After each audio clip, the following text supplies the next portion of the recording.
The winter of 1848 had settled over Ashwood Hall like a shroud, the kind of cold that seeped through stone walls and velvet curtains to lodge itself in the bones of those who dwelled within.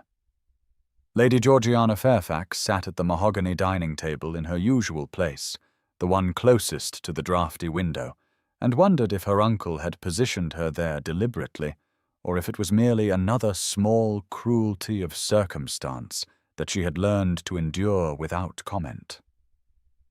3 years had passed since her father's death in a sun-drenched valley in Greece.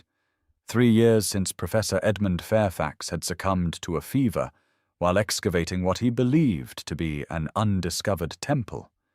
3 years since Georgiana's world had contracted from the modest but comfortable life of a scholar's daughter to this half-existence as a perpetual guest in her uncle's home.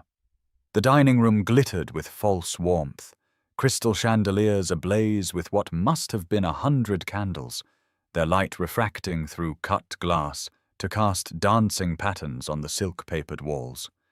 The table groaned under the weight of the evening's feast, roasted pheasant and venison, delicate fish courses, vegetables glazed and arranged with artistic precision, all of it planned by Georgiana herself in her role as unofficial household manager, a position she occupied without title or acknowledgement. She had suggested the menu to cook 3 days prior, had reviewed the wine selection with the butler, had even arranged the hothouse roses that served as the centerpiece. Yet when her uncle Lord William Ashwood complimented the presentation, he directed his praise to his daughter Beatrice, who had done nothing more than choose which gown to wear.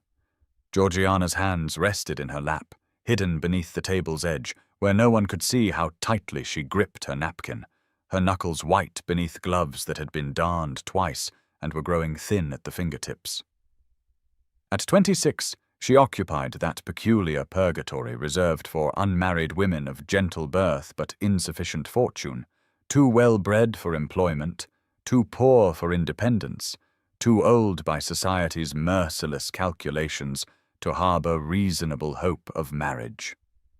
The fire roared in the massive hearth, yet the heat seemed unable to reach her corner of the room, and Georgiana wondered if she would ever feel truly warm again, or if this persistent chill had become a permanent condition of her existence. Movement near the sideboard caught her eye as it always did, an unconscious habit she had developed over 3 years, the tracking of one particular servant among the many who glided through Ashwood Hall's rooms like ghosts in livery. Edmund, the footman whose Christian name she knew only because she had once overheard the housekeeper use it, stood in the shadows with perfect posture, a silver tea service balanced on one white-gloved hand. She knew his routine as well as her own, had learned the rhythm of his service. Without meaning to, the way he appeared each morning at precisely 8 o'clock to serve her breakfast tea, the angle at which he held the pot, the careful silence with which he performed his duties. There was nothing remarkable about him at first glance.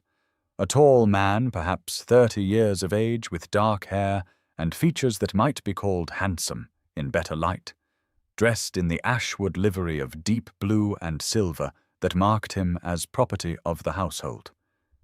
Yet Georgiana had noticed things about him over the years, small inconsistencies that nagged at her scholar's mind, trained by her father to observe details others missed.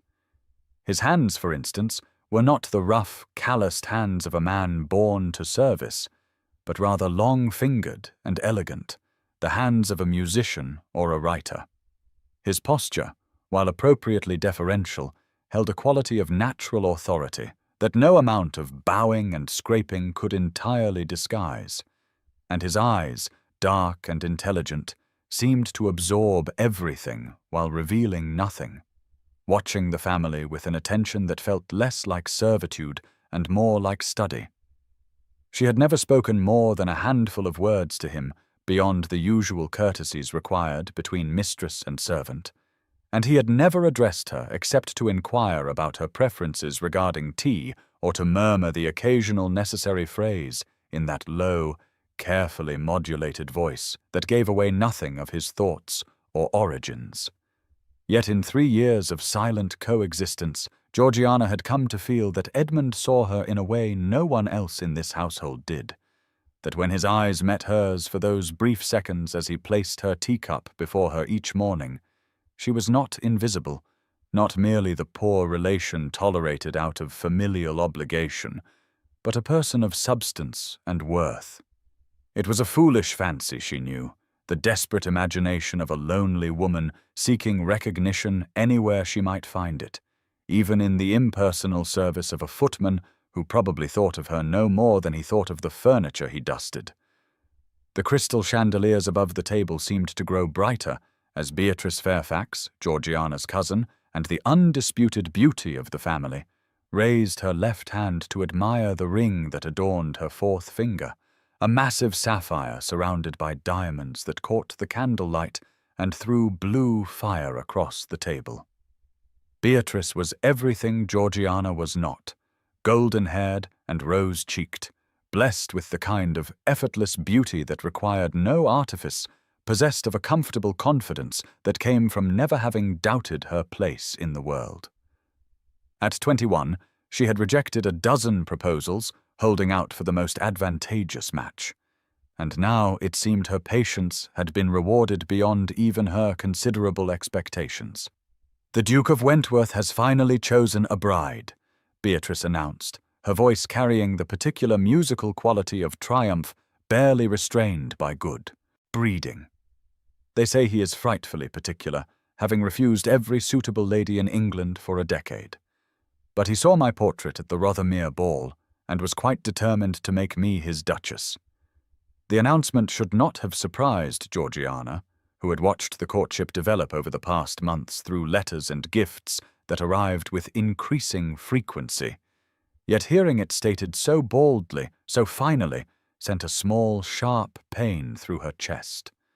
Not because she harbored any romantic feelings toward the mysterious Duke of Wentworth, a man she had never met, and who by all accounts had not been seen in society for years, but because the engagement represented everything she would never have: security and status, a future and a purpose, the transformation from Miss to Her Grace, from dependent relation to mistress of one of England's great estates.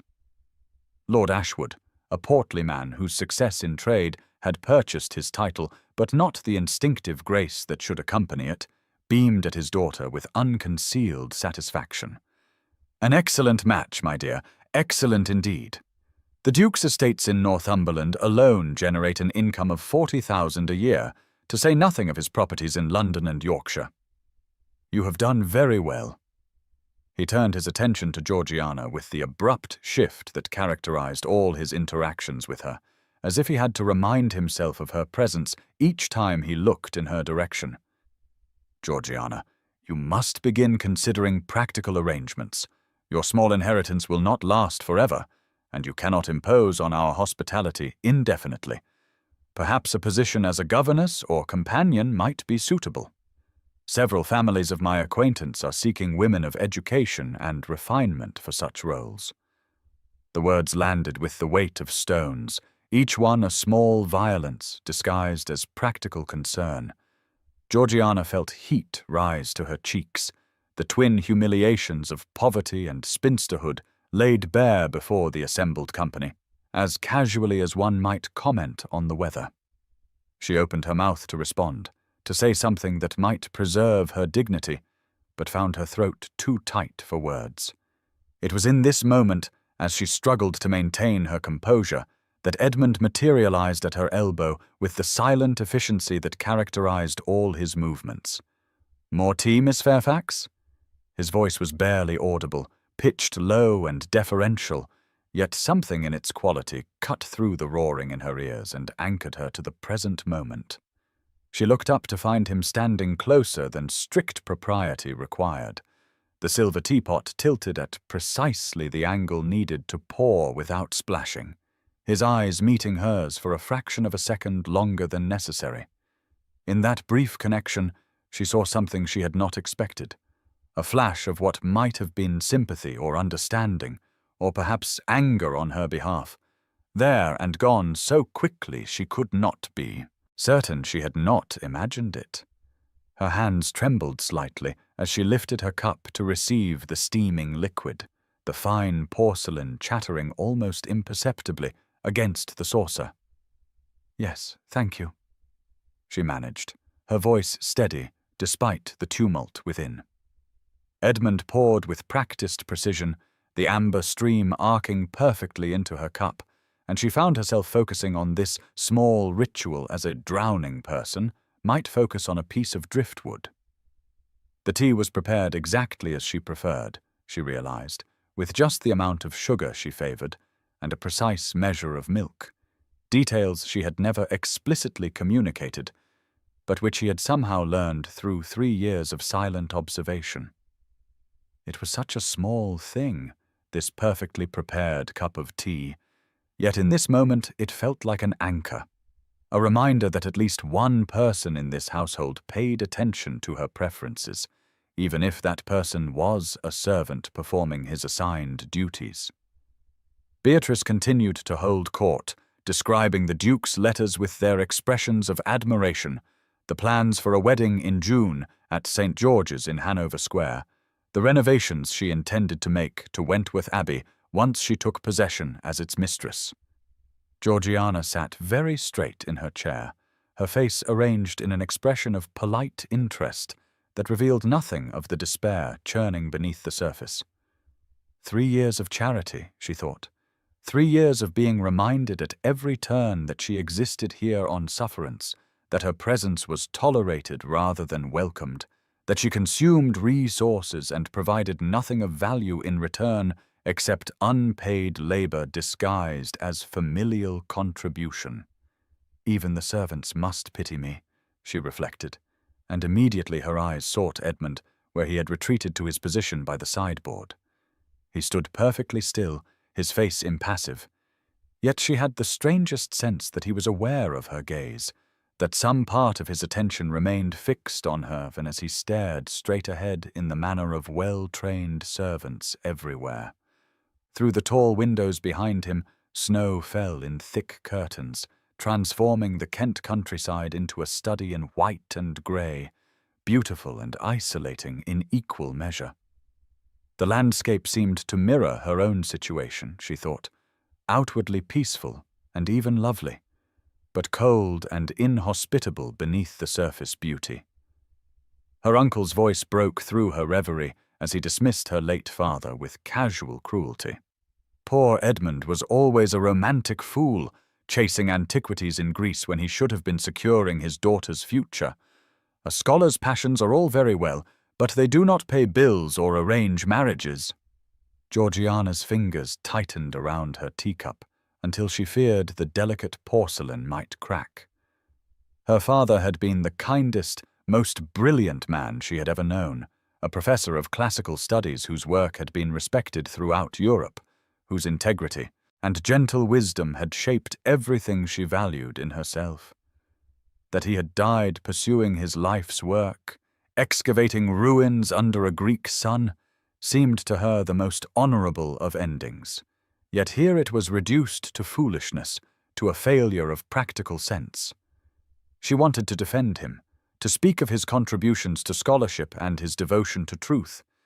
But she knew from experience that such defenses would only invite more criticism, more pointed reminders of her dependent status. Instead, she took a careful sip of her tea, letting the warmth spread through her, and allowed herself a single glance at Edmund. Their eyes met across the expanse of the dining room, and in that moment something passed between them. An acknowledgement, perhaps, or a shared recognition of the cruelties being perpetrated beneath the veneer of civilized dinner conversation. His expression remained neutral, perfectly appropriate for a servant, yet Georgiana could have sworn she saw something flicker in those dark eyes, a spark of fellow feeling that made her suddenly acutely aware that she was not entirely alone in this house of casual cruelties and calculated indifference. The moment passed as quickly as it had come, Edmund's gaze returning to the middle distance, his face settling back into lines of professional blankness. Yet Georgiana found herself watching him for the remainder of the meal. noting the way he moved through the room with unconscious grace, the intelligence evident in his careful attention to details, the quality of controlled strength in his bearing that seemed at odds with his position. Who was this man who had served her tea every morning for 3 years, who prepared it exactly to her preferences without being told, whose eyes held depths that no servant's eyes should contain? The question nagged at her as Beatrice's voice rose and fell, cataloguing the Duke of Wentworth's many perfections, as her uncle calculated aloud the social advantages of the connection, as the meal dragged on through course after course of food Georgiana could barely taste. When at last the interminable dinner concluded, and she was free to retreat to her small chamber in the east wing, Georgiana carried with her not thoughts of her cousin's triumph or her own humiliation, but rather the memory of Edmund's eyes meeting hers, and the unsettling certainty that there was far more to the invisible footman than anyone in Ashwood Hall had ever bothered to notice.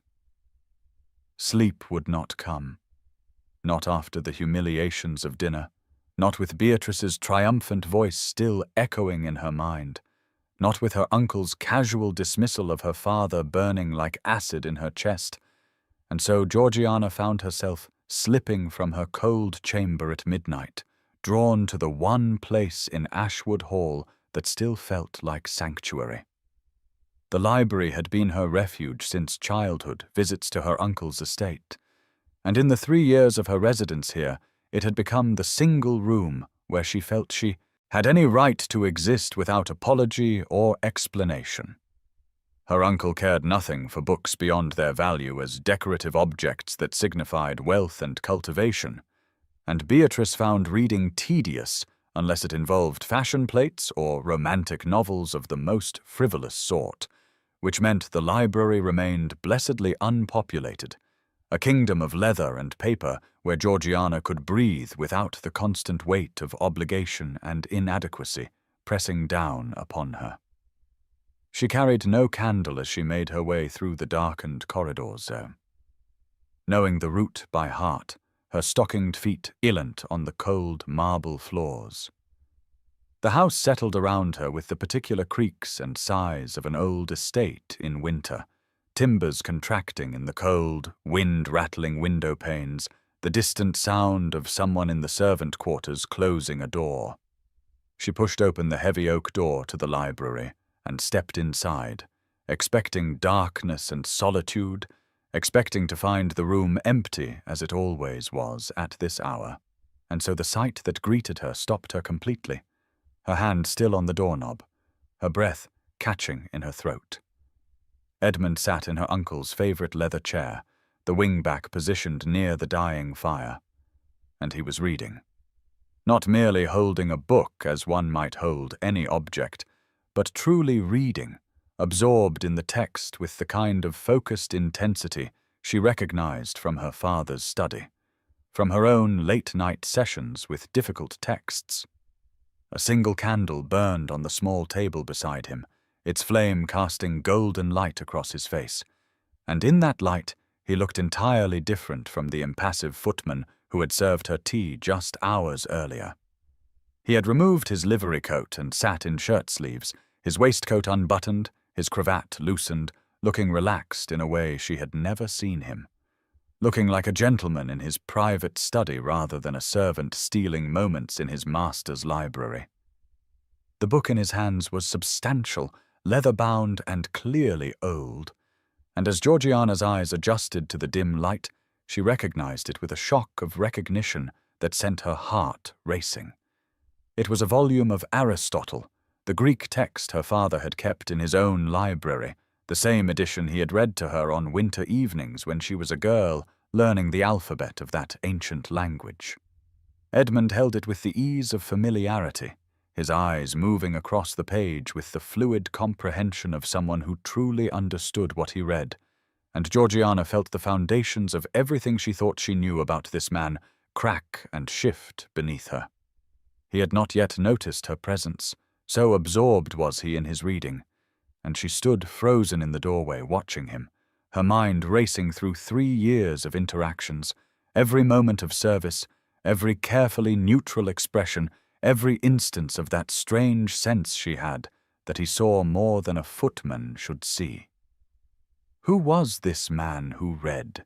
Aristotle in the original Greek at midnight in her uncle's library, who sat in that chair with the unconscious authority of someone accustomed to claiming space rather than deferring to others, whose very posture in this unguarded moment suggested education and breeding far beyond what his position indicated. The floorboard beneath her foot creaked, and Edmund's head snapped up, his eyes meeting hers across the room, and she watched as something remarkable happened. For a single heartbeat his face remained open, showing surprise and something else, something that looked almost like relief or recognition, or perhaps a kind of weary resignation. And then the transformation occurred, the mask slamming back into place with such speed and completeness that she might have imagined that moment of genuine emotion. He stood abruptly, the book falling closed in his hands, his shoulders assuming the deferential curve of a servant caught where he should not be, his eyes dropping to the floor in the manner of one acknowledging transgression. "Miss Fairfax," he said, and even his voice had changed, taking on that careful neutrality he always employed, yet she could hear the strain in it now, could detect the effort required to maintain the pretense. "I apologize. I should not be here. I will leave at once." But Georgiana had seen too much, understood too much in that unguarded moment, and she found herself moving into the room rather than retreating, closing the door behind her with a soft click that seemed unnaturally loud in the silent library. She should let him go, should pretend she had seen nothing, should maintain the proper distance between mistress and servant, but the events of the evening had stripped away her capacity for pretense, and besides, her scholar's curiosity, the quality her father had nurtured and her uncle dismissed as unbecoming, was fully aroused. "You read Greek," she said, and it was not a question but a statement of fact, spoken with the wonder of someone discovering an entirely new species of creature in a familiar garden. "The book in your hands is Aristotle's Metaphysics, the Becker edition, which contains the original Greek text without translation." Edmund's hands tightened on the volume, his knuckles whitening, and when he looked up at her, his eyes held a complexity of emotion she could not entirely pass, wariness and calculation, and beneath it all a kind of desperate hope. His accent, she noticed, had shifted slightly, the careful servant's diction giving way to something more refined, more educated, though he seemed to be fighting to maintain his usual speech patterns. "My mother believed education was the right of every man, regardless of his birth," he said slowly, each word chosen with visible care. "She taught me before she died. I have been teaching myself Greek these past years to better myself, to perhaps one day secure a position of greater responsibility." The explanation was plausible enough on the surface, the sort of improving tale that might be told of an ambitious servant seeking advancement, yet everything about the scene contradicted it. The ease with which he had been reading suggested years of study, not the halting progress of a self-taught amateur, and the particular edition he held was a scholar's text, not the simplified versions used for beginners. Moreover, there was something in his manner, in the way he held himself even now as he tried to assume appropriate deference, that spoke of natural authority rather than learned subservience. Georgiana moved closer, her eyes on the book in his hands, and found herself speaking without conscious thought. "That is Aristotle's Metaphysics. My father used to read it aloud to me. I have not thought of those evenings in years." She paused, memories rising unbidden, her father's voice in the fire-lit study, his patient explanations of difficult concepts, his delight when she grasped some nuance of the ancient philosopher's argument. He believed that true education should be shared regardless of gender, that women were as capable of understanding philosophy as men, if given the opportunity. It was an unfashionable view, but he held it nonetheless. Edmund's face transformed at her words, the mask slipping again, and she saw naked emotion there, grief and understanding and a fierce intelligence that made her breath catch. "Your father was Professor Fairfax," he said, and his voice had changed entirely now, the servant's careful tones giving way to the cultured accents of an educated gentleman. His monograph on Athenian pottery is considered definitive. The scholarship was extraordinary, combining archaeological evidence with textual analysis in ways that revolutionized the field. He stopped abruptly, seeming to realize what he had revealed, and she watched him struggle to pull the servant's mask back into place. "That is, I have heard it said in the household," he finished weakly, the words utterly unconvincing. The silence that fell between them was heavy with implications, with questions that could not be asked, and truths that could not be spoken. Georgiana felt her heart beating fast, felt the familiar library transformed into something strange and dangerous, a space where the rules that governed the rest of the house did not seem to apply. What footman knows of academic monographs? Edmund? She asked quietly, and there was steel beneath the softness of her voice, the tone of someone who would not be deflected with convenient fictions. What servant reads Aristotle for pleasure at midnight? Who are you, really? He looked at her for a long moment, and she saw the battle waging behind his eyes, the weighing of risks and revelations, the calculation of how much truth could be safely offered. "I am no one, Miss Fairfax," he said finally, and the resignation in his voice cut at something in her chest. "I am exactly what you see, a footman in your uncle's household, a servant who has overstepped his bounds. Here, this is improper. Forgive me." He moved as if to leave, to escape through the servant's door that connected the library to the back corridors. But Georgiana found herself stepping into his path, not touching him, but close enough that he would have to push past her to leave. She did not know what possessed her, what drove her to this breach of every rule of conduct she had been taught. But the image of him reading by candlelight had awakened something in her, a hunger for intellectual connection she had suppressed for 3 years, a desperate need to be seen and understood by someone who might actually comprehend the loss she carried. "Please," she said, and heard the nakedness in her own voice, the plea for something she could not quite name. "Please do not insult my intelligence with obvious falsehoods. I do not know who you are or why you serve as a footman when you clearly have the education of a gentleman, but I would appreciate the courtesy of honesty, or at least the acknowledgement that we both know the situation is not what it appears." Edmund stood very still, close enough now that she could see the pulse beating at his throat, could smell the faint scent of sandalwood, and something else, perhaps book leather or candle wax. The fire in the grate had burned down to embers, casting dancing shadows across the floor-to-ceiling shelves that surrounded them, creating the sense of a private world carved out of darkness and flickering light. Outside the tall windows, snow fell in thick silence, blanketing the Kent countryside, muffling sound, cutting them off from the rest of the house, the rest of the world.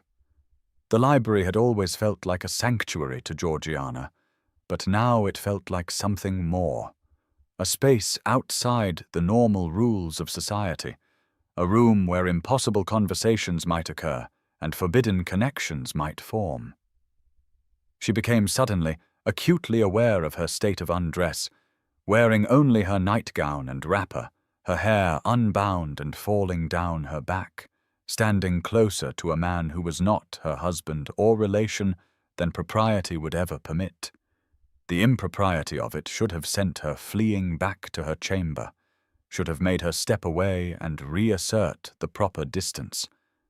But instead she found herself holding her ground, waiting for his answer with a patience born of 3 years of watching and wondering. "I cannot tell you what you want to know," Edmund said at last, and his voice was low and rough, stripped of both servant's deference and gentleman's polish, just the raw sound of a man pushed to his limits. "There are reasons, Miss Fairfax, reasons that have nothing to do with you, and everything to do with obligations I cannot escape. I know it is maddening.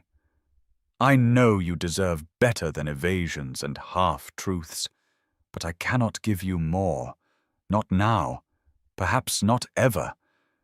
The confession hung between them, honest in its very refusal to provide answers, and Georgiana felt something shift in her understanding of this man. He was not simply playing at being a servant for reasons of his own amusement or criminal intent. There was genuine constraint in his situation, genuine pain in his inability to explain himself. She wanted to press him, to demand answers, but something in his expression stopped her, a vulnerability that made her instinctively gentle her approach. "Then tell me this," she said softly. "Are you in some kind of trouble? Are you hiding from something or someone?" Edmund's mouth quirked in what might have been the ghost of a smile, bitter and self-mocking. "In a manner of speaking, yes. I am hiding in plain sight, Miss Fairfax, and have been for longer than you know. It is not a situation of my choosing, and yet I cannot seem to find my way out of it." He paused, seeming to consider how much more to say, and then added with quiet intensity, "But I want you to know that the moments I have spent in this library, the books I have read here, they have been the only genuine freedom I have known in years. This room has been a sanctuary for me as much as it has been for you." The admission created an intimacy between them more profound than any physical closeness could have achieved. The recognition of two souls seeking refuge in the same space. Two people invisible to the rest of the household, finding solace in leather-bound volumes and ancient wisdom. Georgiana felt tears prick at her eyes, overwhelmed by the strange tenderness of this midnight encounter, by the shocking discovery that she was not alone in her isolation, that this man she had watched for 3 years had been watching her in return, seeking the same escape she sought. Without thinking, acting on pure instinct, she moved to the shelves and reached for a book on a high shelf, one of her father's volumes on Greek antiquities that she had been meaning to retrieve for weeks.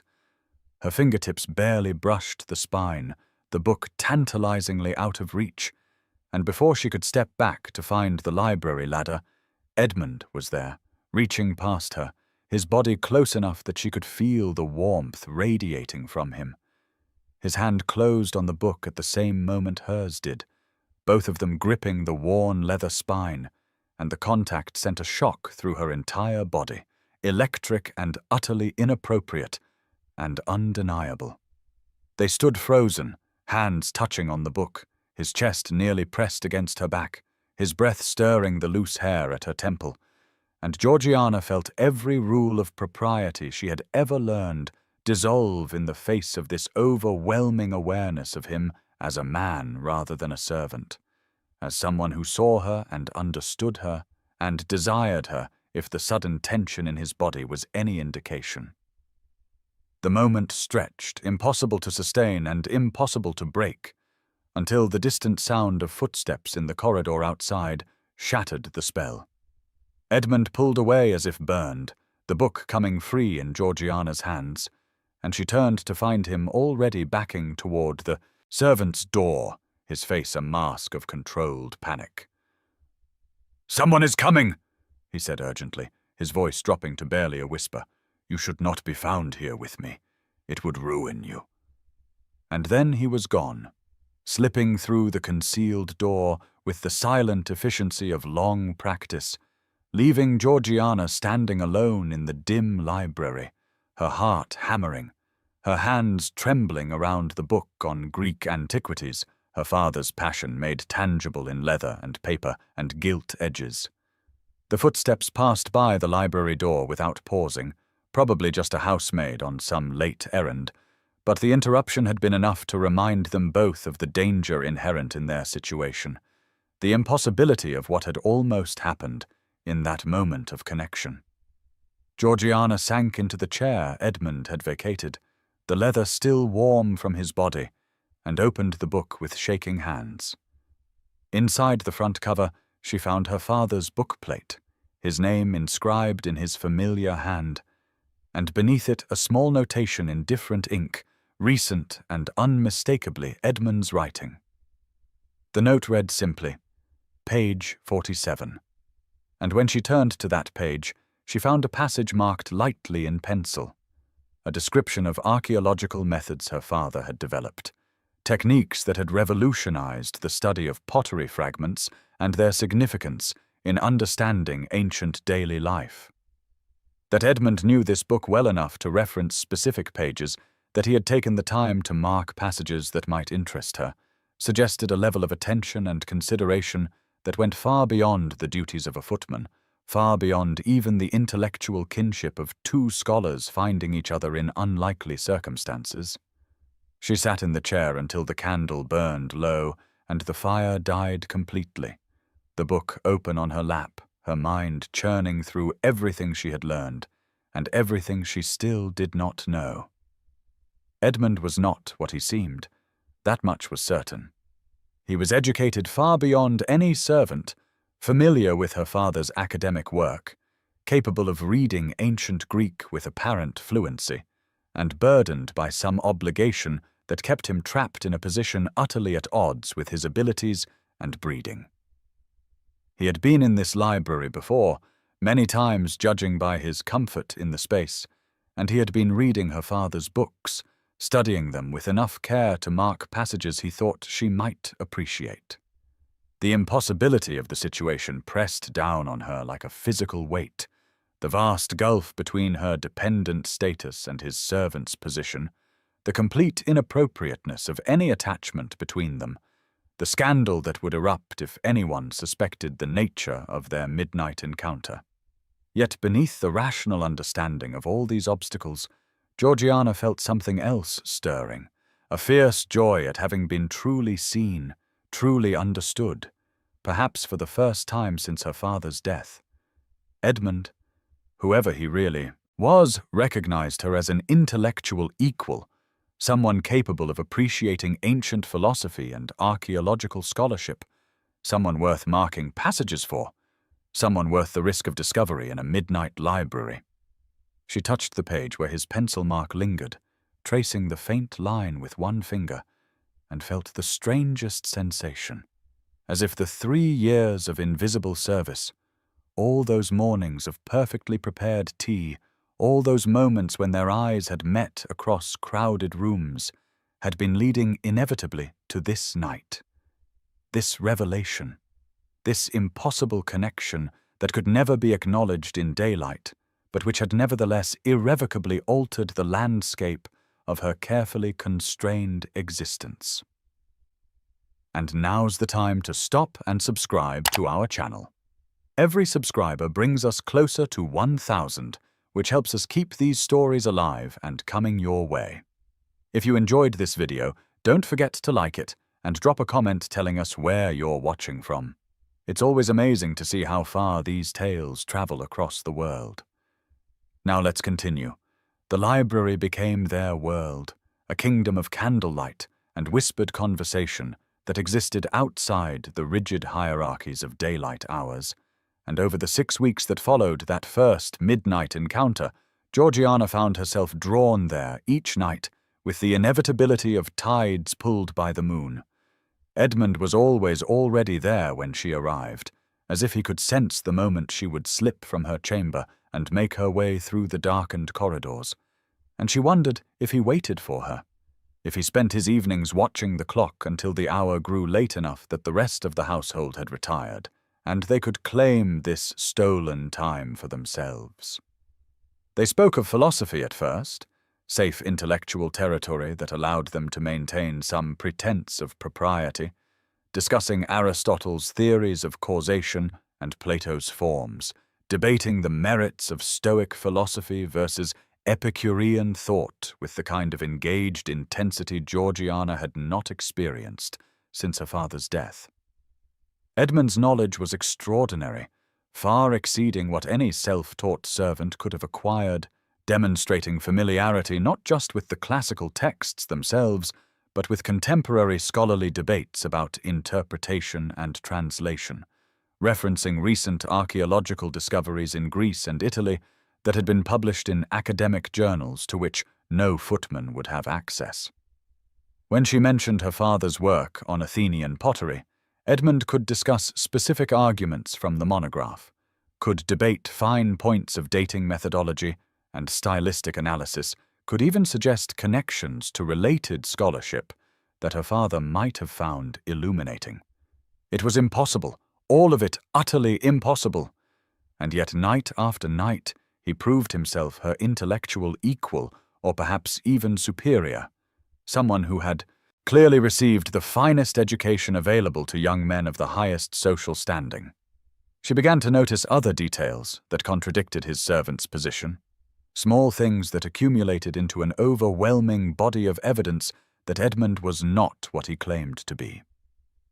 His hands, which she found herself studying with perhaps more attention than was strictly proper, were long-fingered and elegant, unmarked by the calluses and rough skin that characterized men who performed physical labor, the nails neatly trimmed and clean in a way that suggested habits of grooming more appropriate to a gentleman than a footman. His syntax, carefully controlled during their daylight interactions, would slip at night when he became absorbed in argument, revealing speech patterns that belonged to the upper classes, the unconscious markers of breeding and expensive education that no amount of play-acting could entirely disguise.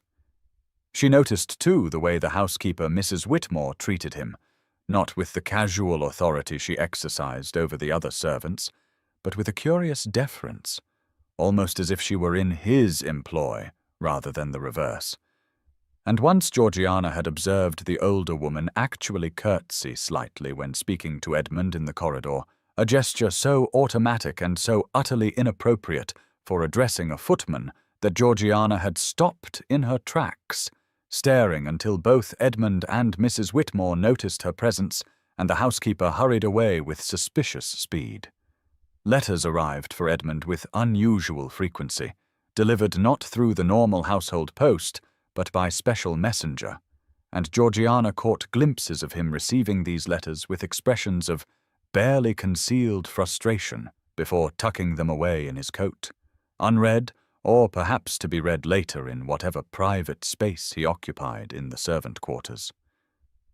The mystery consumed her thoughts during the day, distracted her from her usual duties managing the household, made her restless and unable to concentrate on anything except the question of who Edmund truly was and why he persisted in this inexplicable charade. The days became a kind of torture, maintaining the perfect formality of servant and mistress, while knowing what she now knew, while remembering the conversations they had shared just hours before in the intimate darkness of the library. Edmund served her breakfast tea each morning at precisely 8 o'clock, as he had done for 3 years. But now everything about the ritual had changed, charged with new meaning and terrible awareness. She found herself dressing more carefully, even for these early morning encounters, choosing her most becoming morning gowns, arranging her hair with greater attention to appearance, telling herself it meant nothing, while knowing it meant everything. One particular morning in early March, as winter began its reluctant retreat, and the first signs of spring appeared in the gardens beyond the breakfast-room windows, Edmund poured her tea with his usual precise movements, and their fingers brushed on the handle of the cup. It was the briefest contact, over in a heartbeat, the kind of accidental touch that occurred 100 times a day in any household, yet Georgiana saw Edmund's eyes close briefly, as if in physical pain, saw his jaw tighten and his hand tremble infinitesimally before he regained control. The moment cut through her with shocking force, the realization that he felt it too, this impossible attraction that built with every midnight conversation, every shared laugh over some obscure philosophical point, every moment when their eyes met across the pages of ancient texts, and she felt seen in ways she had never experienced before.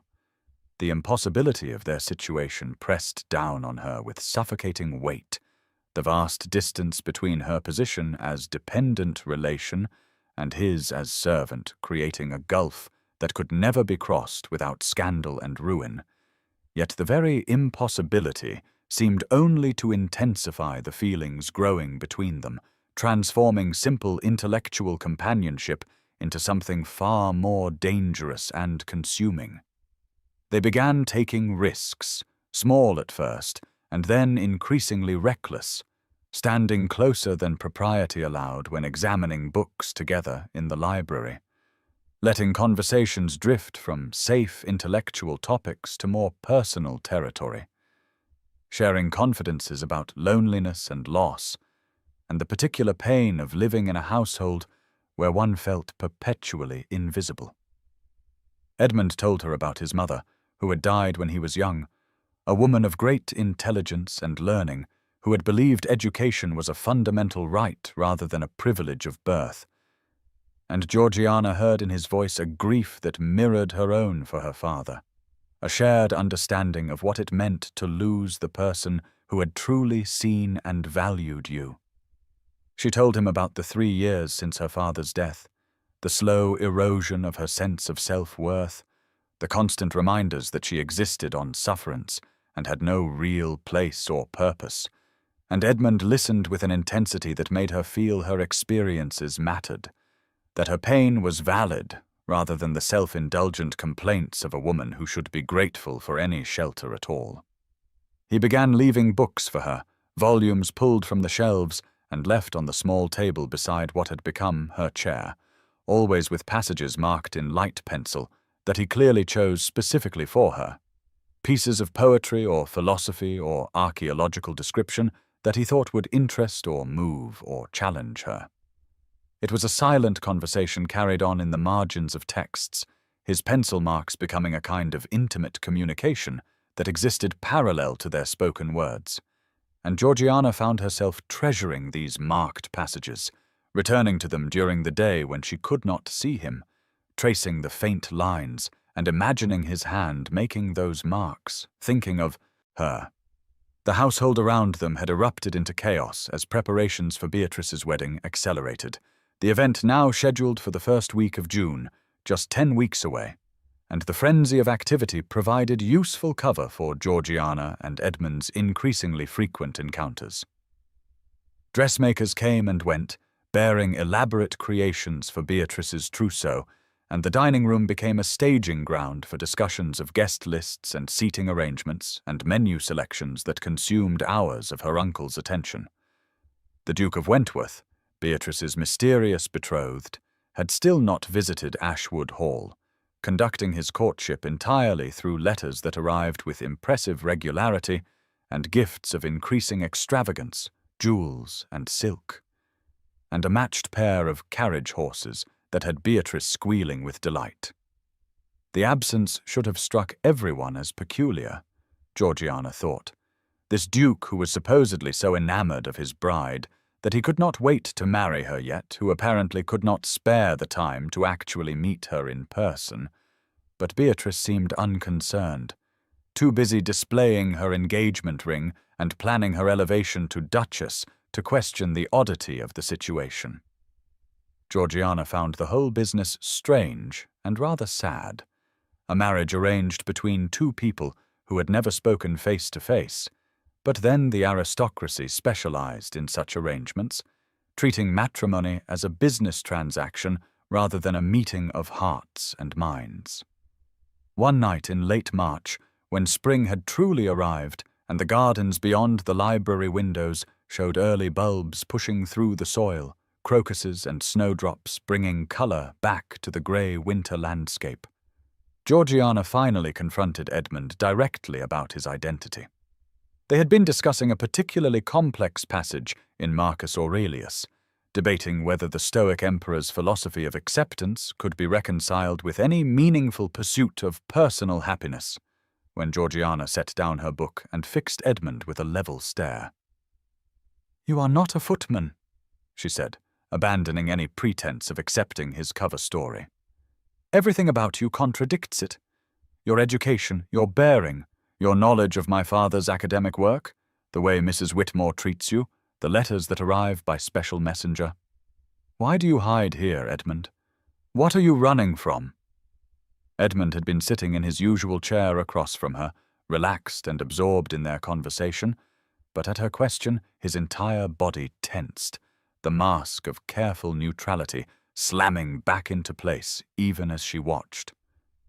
For a long moment he said nothing, and she could see him weighing how to respond, calculating how much truth he could safely reveal. When he finally spoke, his voice was low and strained, the words clearly costing him effort. "Everyone hides from something, Miss Fairfax. You hide in this library from a world that has diminished you, that has reduced you, from a professor's beloved daughter to a poor relation tolerated on sufferance. I hide in plain sight from a world that would destroy me if it knew the truth." The answer was honest in its evasiveness, acknowledging the question while refusing to truly answer it, and Georgiana felt frustration rising sharp and hot in her chest. 3 years, Edmund.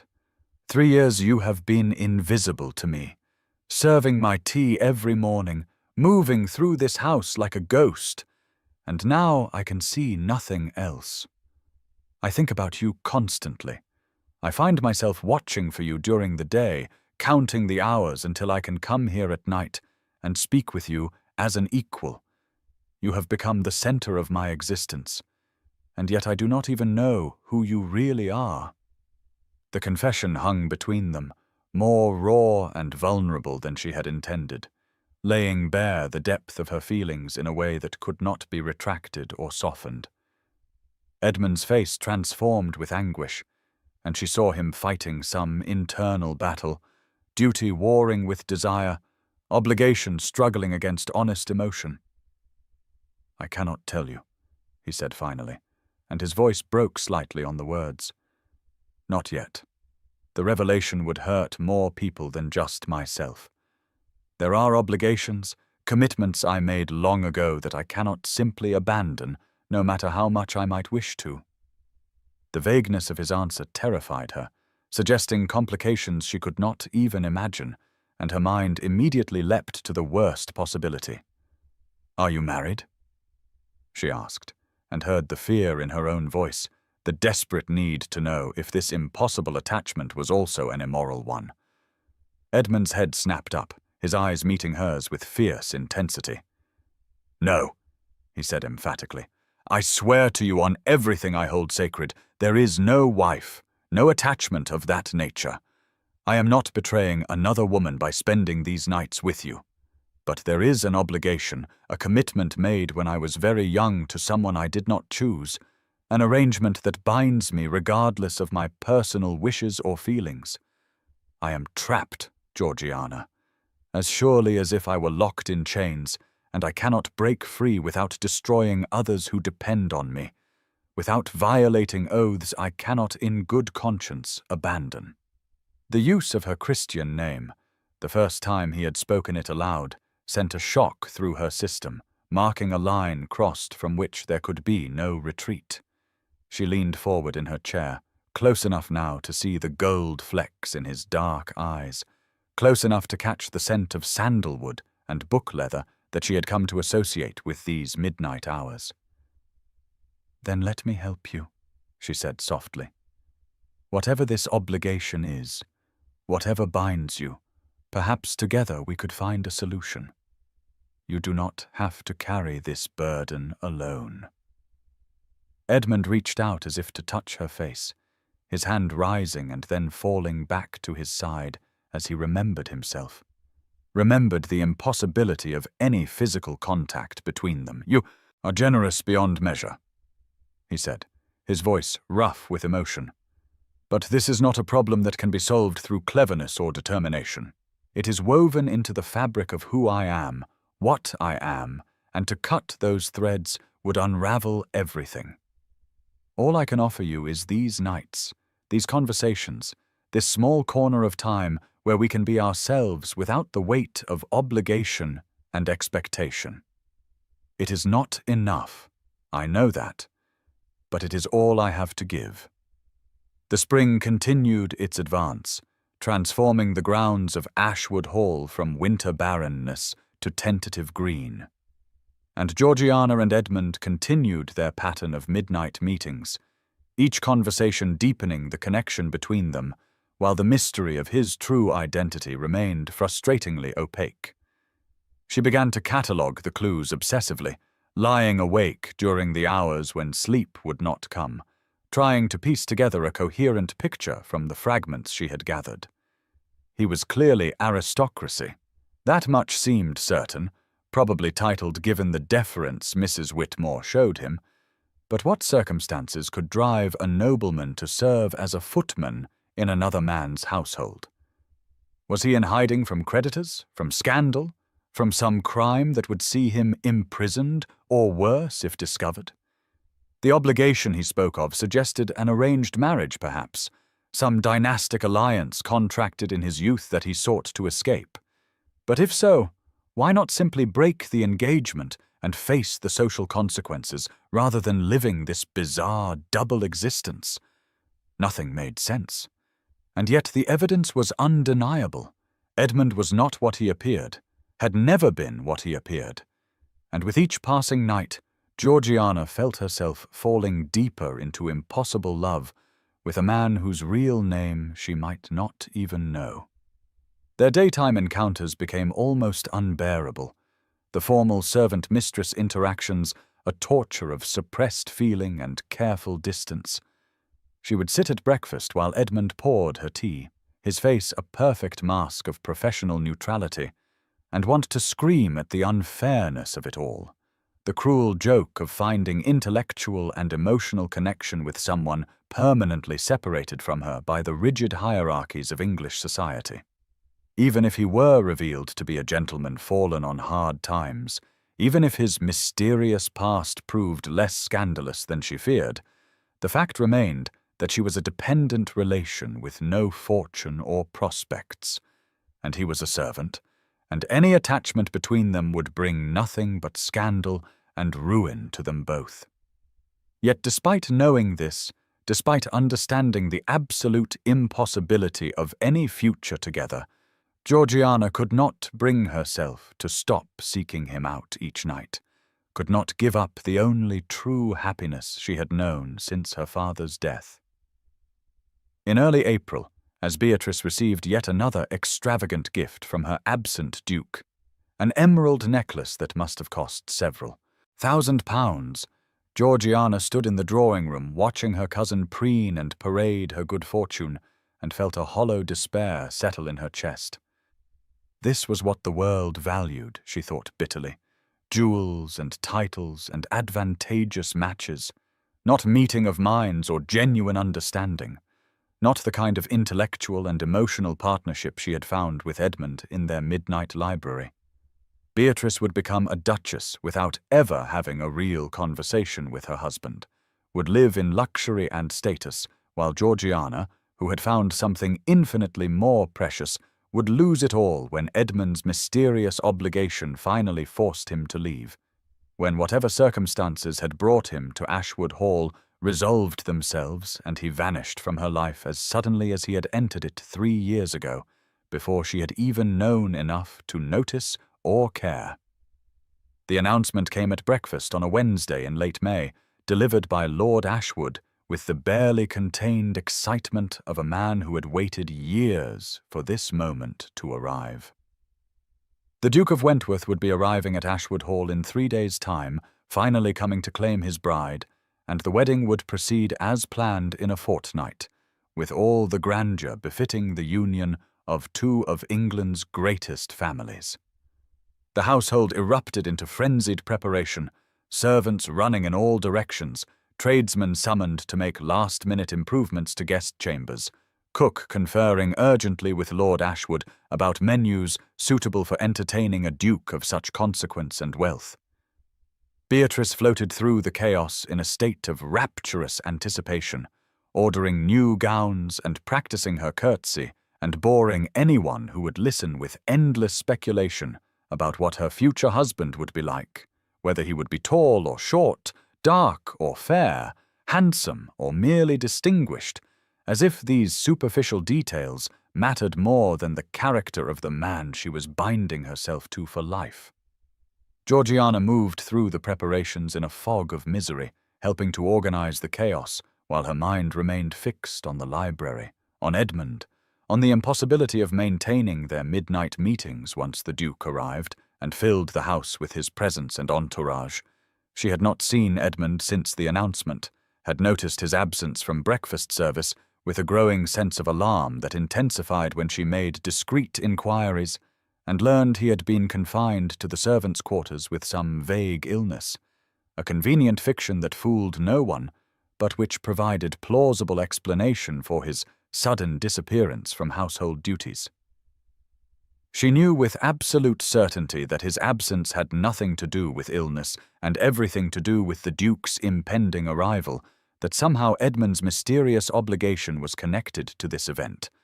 But the nature of that connection eluded her, even as dread settled like lead in her stomach.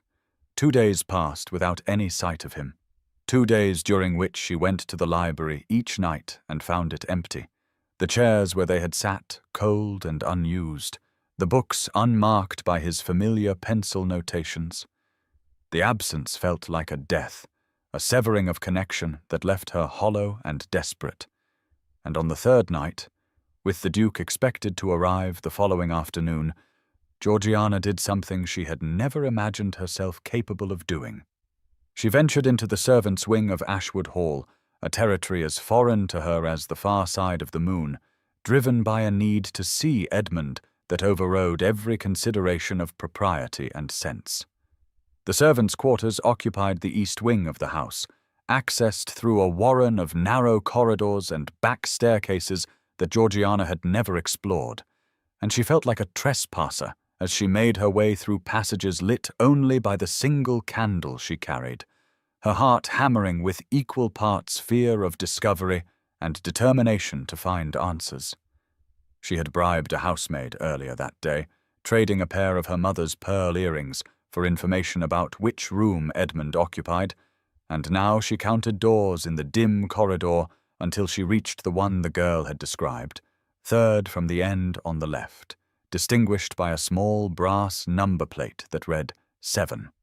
She raised her hand to knock, then hesitated, suddenly aware of the enormity of what she was doing, the scandal that would erupt if anyone discovered her here. But before she could retreat, Edmund's door opened, and she found herself face to face with Mrs. Whitmore, the housekeeper, who emerged carrying a dinner tray. The older woman's eyes widened in shock, then narrowed in something that might have been understanding or pity, and she gave that strange little curtsy Georgiana had noticed before, as if addressing someone of higher rank rather than a dependent relation, caught somewhere she absolutely should not be. "He is within, Miss Fairfax," Mrs. Whitmore said quietly, her voice carrying none of the censure Georgiana expected. Perhaps it is time certain truths were finally spoken aloud. She moved past Georgiana and disappeared down the corridor, leaving the door to Edmund's room standing open like an invitation or a trap. Georgiana stood frozen for a long moment, aware that stepping through that threshold would change everything, that some boundaries once crossed could never be recrossed. But the need to see him, to understand what was happening, proved stronger than caution. She entered the room and immediately understood that something was profoundly wrong with the picture Edmund had painted of himself as a simple footman making his way in the world. The chamber was far too fine for servants' quarters, furnished not with the rough wooden pieces appropriate to his supposed station, but with elegant mahogany furniture, a proper bed with silk hangings, rather than the narrow cot most footmen would occupy, a writing desk of obvious quality positioned near the window. Books lined one wall, volumes that she recognized from the library downstairs, and others that must be Edmund's personal collection, works of philosophy and history and classical literature that would cost more than a footman earned in years. A wardrobe stood open, revealing not just the blue and silver Ashwood livery, but also gentlemen's clothing of obvious expense and quality, coats of superfine wool and silk waistcoats and linen shirts, so fine they must have come from the most exclusive tailors in London. But it was the writing desk that drew her attention, pulled her across the room with the inevitability of gravity, because on its surface lay a half-written letter, the ink still wet, and even from a distance she could see the signature that stopped her heart. The letter was addressed to a firm of solicitors in London, discussing arrangements for a wedding settlement, and it was signed in a bold, decisive hand. Edmund Wentworth, Duke of Wentworth. The words swam before her eyes as her mind struggled to process what they meant, to reconcile the impossible information they conveyed with everything she thought she knew. Edmund was the Duke, had been the Duke all along, was the very man betrothed to her cousin Beatrice, the absent bridegroom who had conducted his courtship through letters and gifts while living as a servant in his future father-in-law's household. The revelation crashed over her like a wave, drowning her in implications and betrayals, and she reached for the desk to steady herself as the room tilted and spun. Every moment of the past 6 weeks recontextualized itself in her mind.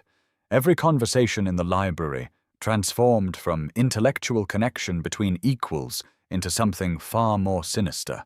A duke playing at being a servant while secretly studying the family he would join through marriage, while all the time his true intended was Beatrice, beautiful golden Beatrice, who would become his duchess while Georgiana remained the invisible poor relation she had always been. She had been such a fool, had let herself believe that someone saw her, valued her, when in reality Edmund had come to Ashwood for Beatrice just like every other man of consequence, had looked past Georgiana to her prettier, wealthier, more suitable cousin exactly as the rest of the world did. The pain was so intense it felt physical, a crushing weight on her chest that made breathing difficult, and she was still standing there holding the damning letter when she heard footsteps behind her and Edmund's voice, rough with shock and something that might have been despair. Georgiana. She turned to face him. This man she thought she knew, this stranger wearing Edmund's face, and saw him framed in the doorway, still dressed in his footman's livery, his expression transformed by anguish and what looked like genuine fear. He stepped into the room and closed the door behind him, an automatic gesture toward privacy that under any other circumstances would have been ruinously improper, but which now seemed merely absurd given the magnitude of deception already accomplished. "You are the Duke," she said, and was distantly proud that her voice remained steady, even as her hands shook, making the letter tremble in her grip. "You have been him all along. Every tea service, every polite yes, Miss Fairfax, every moment in the library discussing philosophy and my father's work, all of it a lie." Edmund flinched as if she had struck him, his face draining of colour, but he made no attempt to deny the accusation. "Not the library," he said urgently, moving toward her with one hand outstretched as if to touch her, to comfort her, before apparently thinking better of it and letting his arm fall to his side. "Never those nights, Georgiana. That was the only truth in 3 years of deception, the only time I could be myself, be honest about what I thought and felt and valued. Everything else was performance, yes, but not those conversations with you." The use of her first name barely registered through the roaring in her ears, through the crushing weight of betrayal and humiliation. "You are betrothed to Beatrice," she said, and heard her voice rise despite her attempts at control. "You have been living here, watching your future bride, sending her love letters and expensive gifts while sitting in the library with me every night pretending to be a footman who reads Greek. Did you laugh at me? Did you find it amusing? the poor relation so desperate for attention that she did not question why a servant possessed a gentleman's education. Tears were streaming down her face now, hot and unbidden, and she saw answering moisture in Edmund's eyes, saw him struggling with emotion that looked genuine, even though she could no longer trust anything about him. "I never laughed at you," he said, his voice breaking. "I never found any of this amusing." "Georgiana, please let me explain. I inherited the dukedom at 19, just a boy, when my father died suddenly. With his last breath he made me swear to honor the betrothal he had arranged when I was 7 years old, a contract joining the Wentworth estates with the Fairfax properties through marriage to Beatrice, who was then just 12. I was appalled, sickened by the idea of being bound to a child I did not know based on negotiations about land and money. But I had given my dying father my word, and I could not simply abandon the commitment. So I did what seemed at the time like the logical thing. I came here to observe the family I was contracted to join, to understand who Beatrice was before I bound myself to her for life. I assumed a false identity, took a position as footman through connections my mother's family had with the household, intending to stay a few months and then reveal myself, and proceed with the marriage. But months became years, and I kept finding reasons to delay, to postpone, to put off the moment when I would have to claim my true identity and fulfill my obligation. The explanation poured out of him in a rush, words tumbling over each other, as if he had been waiting years to speak them aloud, and Georgiana listened with a kind of numb horror, understanding dawning like a slow and terrible sunrise. "You came here for Beatrice," she said flatly. "You came to study your future bride, to determine if you could tolerate spending your life with her, and instead you found me in the library and what? Decided I would make a pleasant diversion while you waited to marry my cousin? Is that what the past 6 weeks have been? Entertainment for a bored duke playing at being a servant?"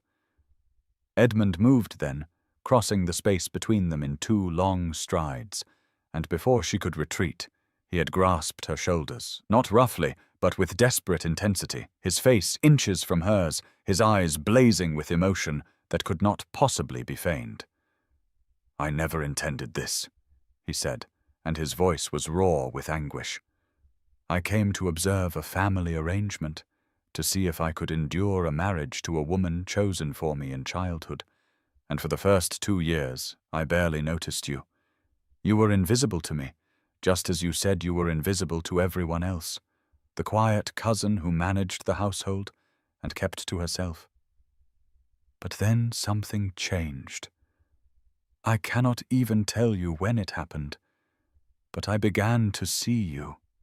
I saw how you handled your uncle's casual cruelties with dignity, how you planned his dinners and received no credit, how you would slip away to the library late at night, seeking refuge in books because you had nowhere else to go.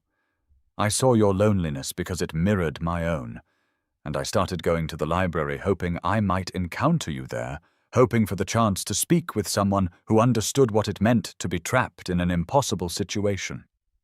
And when we finally did speak that first night, when I saw your face light up discussing Aristotle and your father's work, I was lost. I fell in love with you, Georgiana, brilliant and kind and invisible to everyone but me. I saw you, truly saw you, and in seeing you I finally saw myself clearly too, saw what my life had become, what I had sacrificed in service to obligation and duty. The confession should have moved her, should have softened the betrayal, but instead it only made the pain sharper, more acute. "You saw me," she said, and the bitterness in her voice surprised them both. "Then why did you not trust me with the truth? Why let me fall in love with a footman who does not exist? Why take those nights in the library, those conversations, those moments when I felt truly known for the first time in 3 years, and build them all on lies?" Edmund's hands fell from her shoulders, and he stepped back, his face crumpling with grief and self-recrimination. "Because Edmund the footman could love you freely," he said quietly. "The Duke of Wentworth cannot. He belongs to your cousin by law and honour, by contracts signed and oaths given to a dying father. I chose the servant's livery because only in servitude was I free, free to be myself without the weight of title and obligation, free to love whom I chose rather than whom I was commanded to love. It was cowardice, I know that, and it was selfish beyond measure. I told myself I was stealing just a little more time before I would have to face my duty, before I would have to give you up and marry Beatrice as I swore I would. But the time kept extending, and I could not bring myself to end it, could not bear to lose the only genuine happiness I have known in my adult life." The room fell silent except for the sound of their ragged breathing, the weight of 3 years of deception settling between them like a physical presence. Outside the small window, Georgiana could hear the sounds of the household still awake and working, preparing for the Duke's arrival tomorrow, preparing for the wedding that would bind Edmund to Beatrice and relegate Georgiana permanently to her role as invisible relation. "You were never free," she said finally, her voice hollow and exhausted. "And neither was I. We were both hiding in that library from lives we cannot escape, building something beautiful and impossible out of stolen hours and forbidden conversations. But at least my cage is honest. I know exactly what I am and what the world expects of me. You have been living a lie, Edmund, pretending to be something you are not, and in doing so, you have made liars of both of us." She moved toward the door, needing to escape this room with its evidence of wealth and deception, needing to get away from him before her resolution crumbled entirely. But Edmund blocked her path, not touching her, but standing close enough that she could feel the heat radiating from his body. "Please," he said, and the word came out broken, pleading. "Please do not leave like this. I know I have no right to ask anything of you, but I am begging you to let me try to make this right. I will break the betrothal, consequences be damned. I will find a way out of the contracts, pay whatever penalty is required. I cannot marry Beatrice now, cannot stand beside her knowing that I love you, that you are the one I want to spend my life with." Georgiana looked up at him and felt her heart break cleanly in two, one half still desperately in love with this man despite everything, the other half consumed by betrayal and the crushing realization that she had been invisible even to Edmund initially, that he had looked past her to Beatrice, just like everyone else, until loneliness and proximity had made him see what had always been there. "You cannot break the betrothal," she said quietly. "You gave your dying father your word, and you are a man of honor however much you might wish otherwise. Breaking that oath would destroy you, would make you into someone you could not live with, and I will not be the cause of that. Moreover, breaking the engagement at this point would humiliate Beatrice, publicly, would make her an object of scandal and pity, and whatever else she may be, she does not deserve that." She paused, gathering the courage for what she had to say next, the words that would end this impossible dream before it destroyed them both. "I never want to see you again, Edmund," she said, and watched him recoil as if she had slapped him. "When you arrive tomorrow as the Duke, when you claim your bride and proceed with your wedding, I will not be here. I will take a position as a governess or companion, will accept the first offer that comes, anything to remove myself from this household before I have to watch you marry my cousin while knowing what we shared in that library, what we could have been if circumstances were different. The thought of you serving tea to Beatrice at breakfast, of you sharing her bed and her life while remembering our conversations, is more than I can bear. So I am choosing to leave, to make myself truly invisible by removing myself entirely from your world." Edmund's face had gone ashen, his eyes bright with unshed tears, and when he spoke his voice was barely audible. "I love you, Georgiana Fairfax. I know I have no right to say it. Know that I have forfeited any claim to your affection through my deception, but I need you to know it is true.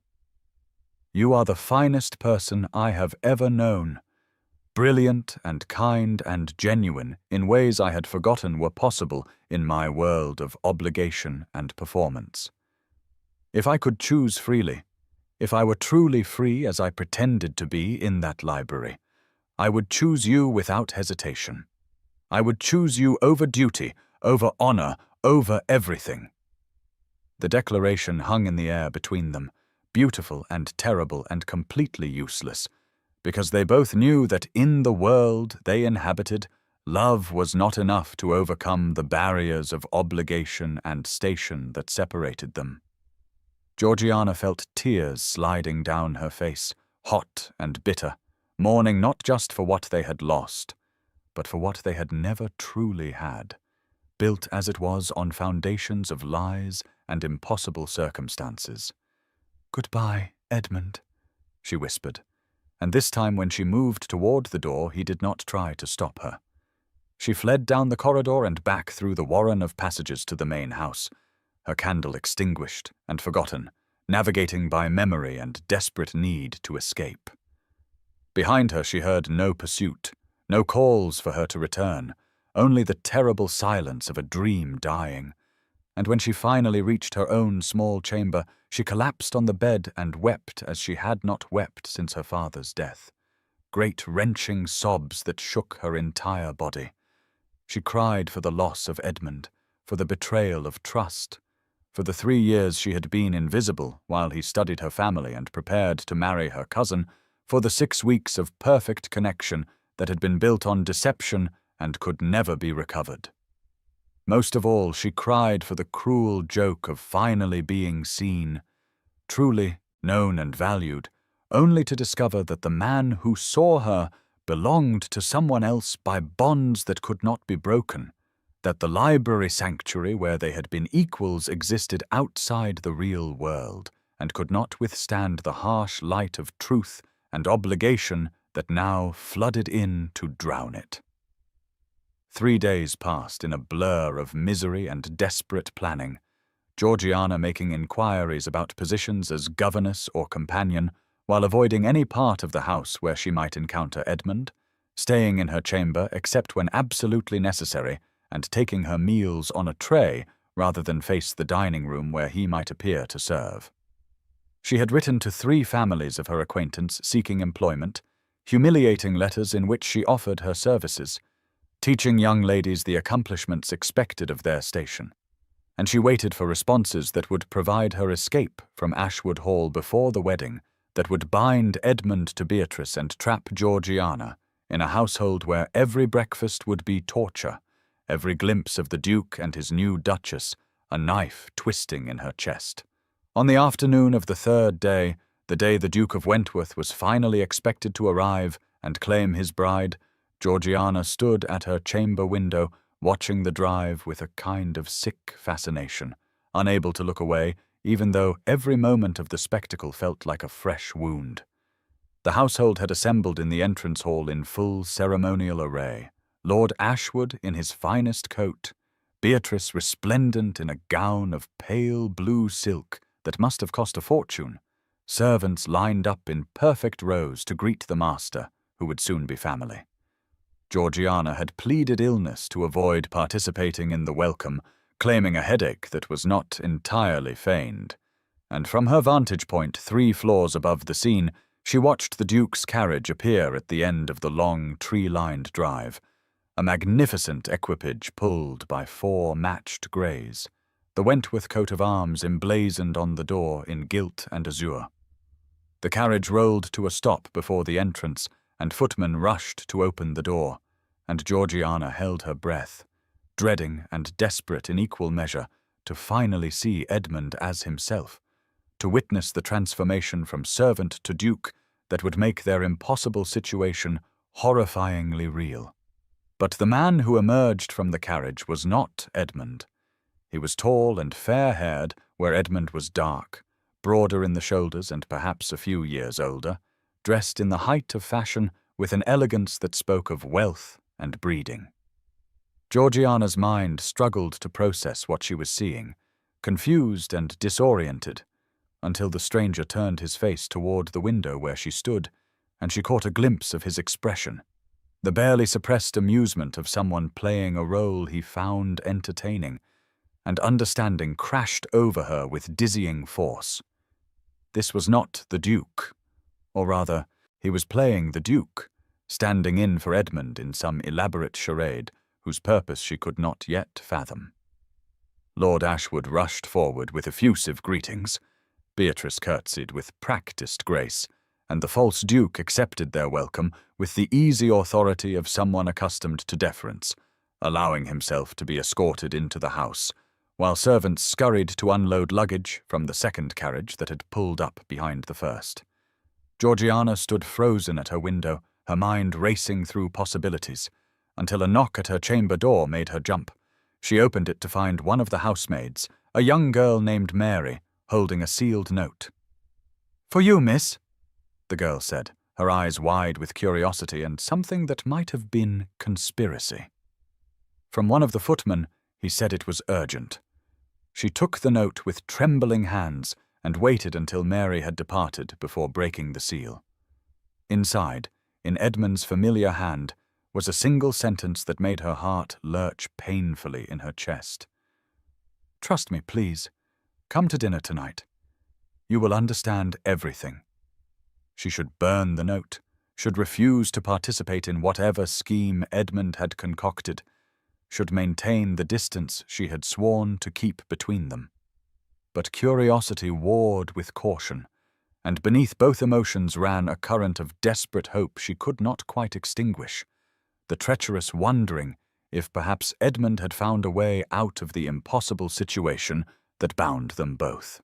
When the dinner bell rang that evening, Georgiana descended to the dining room in the best gown she possessed, a dress of deep green silk that had belonged to her mother and which she had altered to fit her own smaller frame, wearing the only jewelry she still owned, her mother's small pearl earrings and a simple gold chain.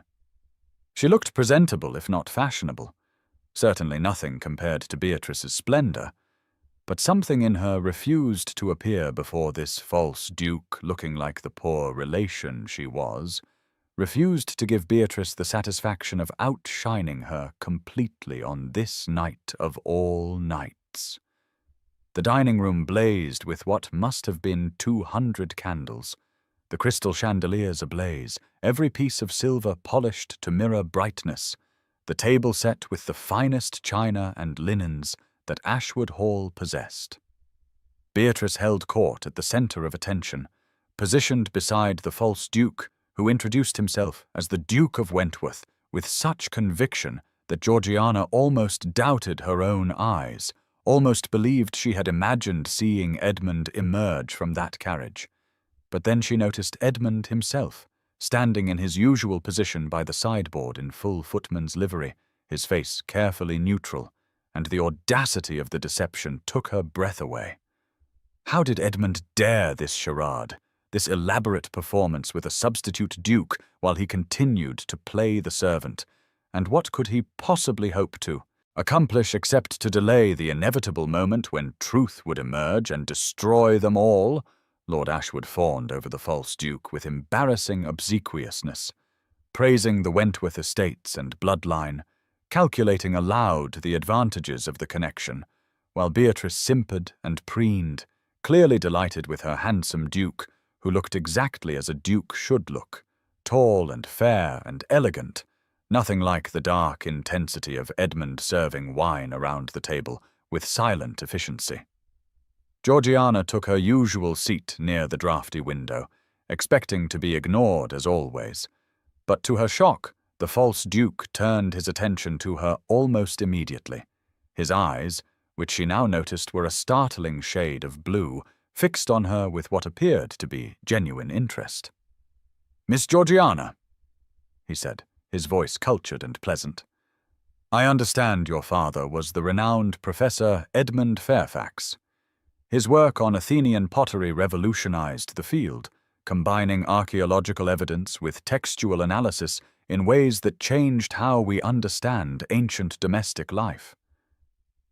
Have you inherited his scholarly passions? The question hit Georgiana like a physical blow, the specificity of it, the casual mention of details no one should know unless they had studied her father's work closely or discussed it extensively with someone who had. She glanced at Edmund and caught him watching her with an intensity that belied his servant's pose, and she understood with sudden clarity that every word coming from the false duke's mouth had been coached by Edmund, that this entire performance was designed to demonstrate something, though to what end she could not yet determine. Before she could formulate a response, Beatrice interrupted with a laugh like breaking glass. "Georgiana merely plays at learning, Your Grace. A proper lady's education is sufficient for her station. She reads a bit of Greek and imagines herself a scholar, but it is nothing more than affectation, I assure you." The casual cruelty was vintage Beatrice, the kind of dismissive comment Georgiana had endured for 3 years. But this time the false duke did not smile or nod in agreement, as most men would have done. Instead, his expression cooled noticeably, and when he spoke his voice carried an edge that made Beatrice's smile falter. "How curious," he said quietly. "I find that true nobility of mind far exceeds nobility of birth, Miss Beatrice. Some of the greatest intellects I have known possessed no titles or fortunes, while many who bear the finest names have minds as shallow as puddles." He turned back to Georgiana with warmth that felt genuine despite knowing it was all performance. "Miss Georgiana, perhaps you would show me your father's library tomorrow. I am told it contains treasures, and I would very much like to discuss his methodologies with someone who understands his work intimately." The silence that fell over the table was thick with shock and confusion, Lord Ashwood looking bewildered, Beatrice's face flushing with humiliation and anger, and Georgiana herself caught between the desire to laugh at the beautiful reversal and the fear of where this charade was leading. She forced herself to respond calmly, to play her part in whatever game Edmund had orchestrated. "I would be honored, Your Grace. My father's library was his greatest pride, and it would please me to share it with someone who appreciates his contributions to classical scholarship." The dinner proceeded in increasing awkwardness, the false duke continuing to direct his conversation primarily to Georgiana, asking about her education, her knowledge of ancient languages, her thoughts on recent archaeological discoveries, all topics that Edmund had learned she cared about during their midnight conversations in the library.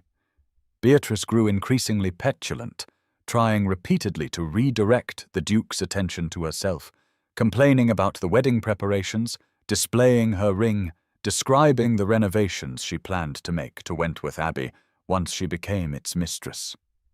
But the false duke received all her attempts with polite disinterest, his attention returning always to Georgiana, creating a dynamic that inverted the usual hierarchy so completely that even the servants began to notice, whispers passing between them as they served each course. Edmund moved through it all like a ghost, pouring wine and removing plates with his usual efficiency. But Georgiana could feel his attention on her, could sense him watching for her reactions, gauging whether she understood what he was trying to demonstrate. By the time the final course was cleared and port was being served to the gentlemen, the tension at the table had reached a breaking point. Beatrice's face twisted with fury and confusion, Lord Ashwood's bonhomie strained by his daughter's obvious failure to captivate her intended husband. It was then that the false duke rose from his seat, commanding immediate attention with the natural authority of his bearing, and delivered the blow that shattered Beatrice's world as completely as Georgiana's had been shattered 3 nights earlier. "Lord Ashwood," he said formally, his voice carrying to every corner of the suddenly silent dining room, "I must inform you of an irregularity that my solicitors have discovered in the betrothal contract between myself and your daughter. Upon close examination, It appears the agreement contains a provision that I had not previously understood, one that makes it impossible for me to proceed with the marriage as planned."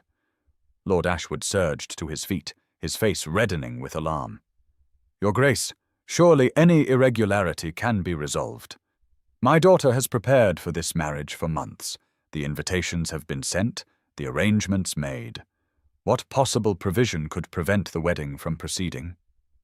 The false duke looked at Beatrice with something that might have been pity, then turned his gaze to Georgiana, and in that moment she saw him clearly for the first time, saw past the performance to the man beneath, someone capable of great loyalty and equally great courage in service to his friend.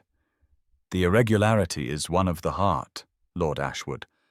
The contract my father signed specified a union between the Duke of Wentworth and a daughter of the Fairfax family, but it did not specify which daughter. And I find that I cannot in good conscience marry where there is no meeting of minds, no true compatibility of spirit and intellect.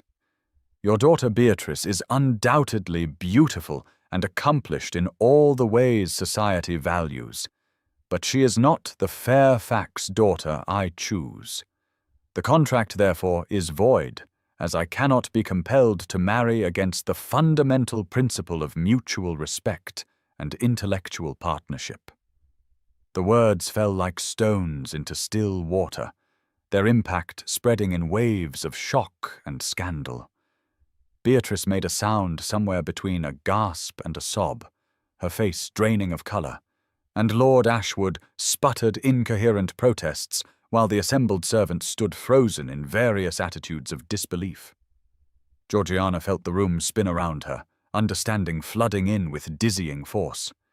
Edmund had found a loophole in the contract, had discovered or perhaps invented a technicality that allowed him to break the betrothal without violating his oath to his dying father, and now his friend, this false duke who must be Lord Nathaniel Brandon based on Edmund's occasional mentions of his cousin, was delivering the rejection publicly to ensure there could be no quiet reversal, no pressure brought to force the original arrangement back into place. In the chaos that erupted, servants rushing forward to assist the swooning Beatrice, Lord Ashwood alternating between rage and desperate pleading, Georgiana's eyes found Edmund across the room and saw him watching her with an expression of naked hope and terrible vulnerability. The question in his gaze was clear even without words.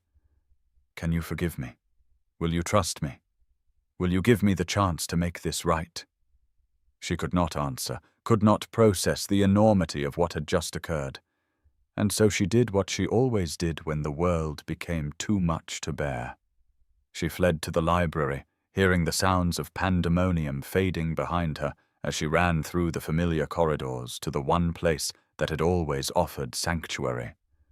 The library was dark, and she did not bother with candles, simply sank into her usual chair and tried to breathe through the overwhelming chaos of emotions churning in her chest. Edmund had done this for her, had orchestrated an elaborate deception to break his betrothal to Beatrice, had humiliated her cousin publicly in a reversal of all the small cruelties Beatrice had inflicted over the years. It was too much, too grand a gesture, too dramatic and risky and potentially ruinous for them all. She heard the door open and close, heard footsteps crossing the floor, and then Edmund was there, kneeling before her chair still dressed in his footman's livery, and the symbolism of it struck her with the force of revelation. The Duke kneeling before the poor relation, the master seeking permission from the one who had been invisible. "I have nothing to offer you but the truth, finally," he said, his voice rough with emotion. "I am Edmund Wentworth, Duke of Wentworth, and for 3 years I served you tea because it was the only way I could be near you without the weight of expectation, without the burden of title and obligation that comes with my position. I know I deceived you, know that I built our connection on a foundation of lies, but I need you to understand that the man you met in this library every night was the truest version of myself I have ever been." "You deceived me," Georgiana said, and her voice broke on the words. You let me love a man who did not exist. Let me believe Edmund the footman was real when all along he was just a role you were playing." Edmund reached for her hands and she let him take them, let him hold them in his own as he looked up at her with eyes that gleamed with tears in the faint light from the windows. "He did exist," he said fiercely. "The man in this library every night, the one who discussed philosophy with you and marked passages in your father's books and fell more deeply in love with you with every conversation, that man was real. He was more real than the Duke of Wentworth has ever been, more honest than any version of myself I show to the world of society and obligation. The Duke is the disguise, Georgiana. Edmund is who I am with you, stripped of pretense and performance, just a man who found in you everything he had been seeking without knowing he was seeking it." The words should have moved her, should have melted the anger and hurt, but she found herself clinging to her pain as a kind of protection against the vulnerability of hope. "Why should I believe you? Why should I trust anything you say after 3 years of deception?" Edmund's hands tightened on hers, his thumbs moving in small circles against her palms, a gesture of comfort and connection. "Because I am offering you what no one else ever has, what no one else in your life has thought to offer. I am offering you a choice. Refuse me, and I will honor it absolutely. I will release the betrothal to Beatrice as well and disappear from your life. Let you take that position as governess and build a new existence free of me and the pain I have caused. I will respect your decision and never trouble you again. But if you can find it in yourself to forgive me, if you can trust me one more time despite all the reasons I have given you not to, then accept me, and I promise you will never be invisible again. You will be my Duchess, yes, but more importantly my partner, my equal in all the ways that matter. We will finish your father's work together, publish his final manuscripts with your name alongside his.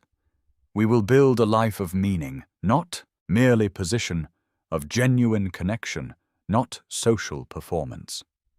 I will see you, Georgiana, every day for the rest of our lives, truly see you and value you and choose you, not because obligation binds me, but because my heart demands it." Georgiana felt tears sliding down her face, the careful control she had maintained shattering under the weight of his words, the offer of everything she had never dared hope for. But there were still questions, still pieces that did not quite fit together in her understanding. The man at dinner tonight, the one pretending to be you, who was he? Edmund's mouth quirked in a small smile, the first she had seen since the night in his room when her world had shattered. "That was Nathaniel Brandon, my cousin and closest friend, the only person who knew the truth of where I had been these 3 years. He has been covering for me, managing my estates and social obligations, writing the letters to Beatrice that I could not bring myself to write. When I told him I had fallen in love with you, when I explained the impossible situation I had created, he agreed immediately to help me find a way out.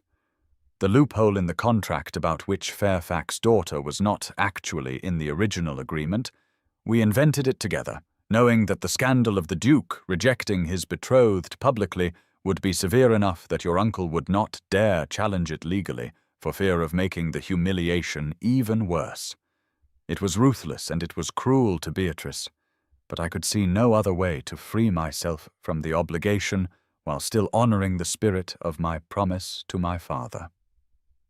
The confession of conspiracy should have troubled her more than it did, but Georgiana found she could not summon much sympathy for Beatrice, who had spent years making Georgiana feel small and worthless, and who now would understand what it felt like to be rejected, to be found wanting, to have her value questioned publicly.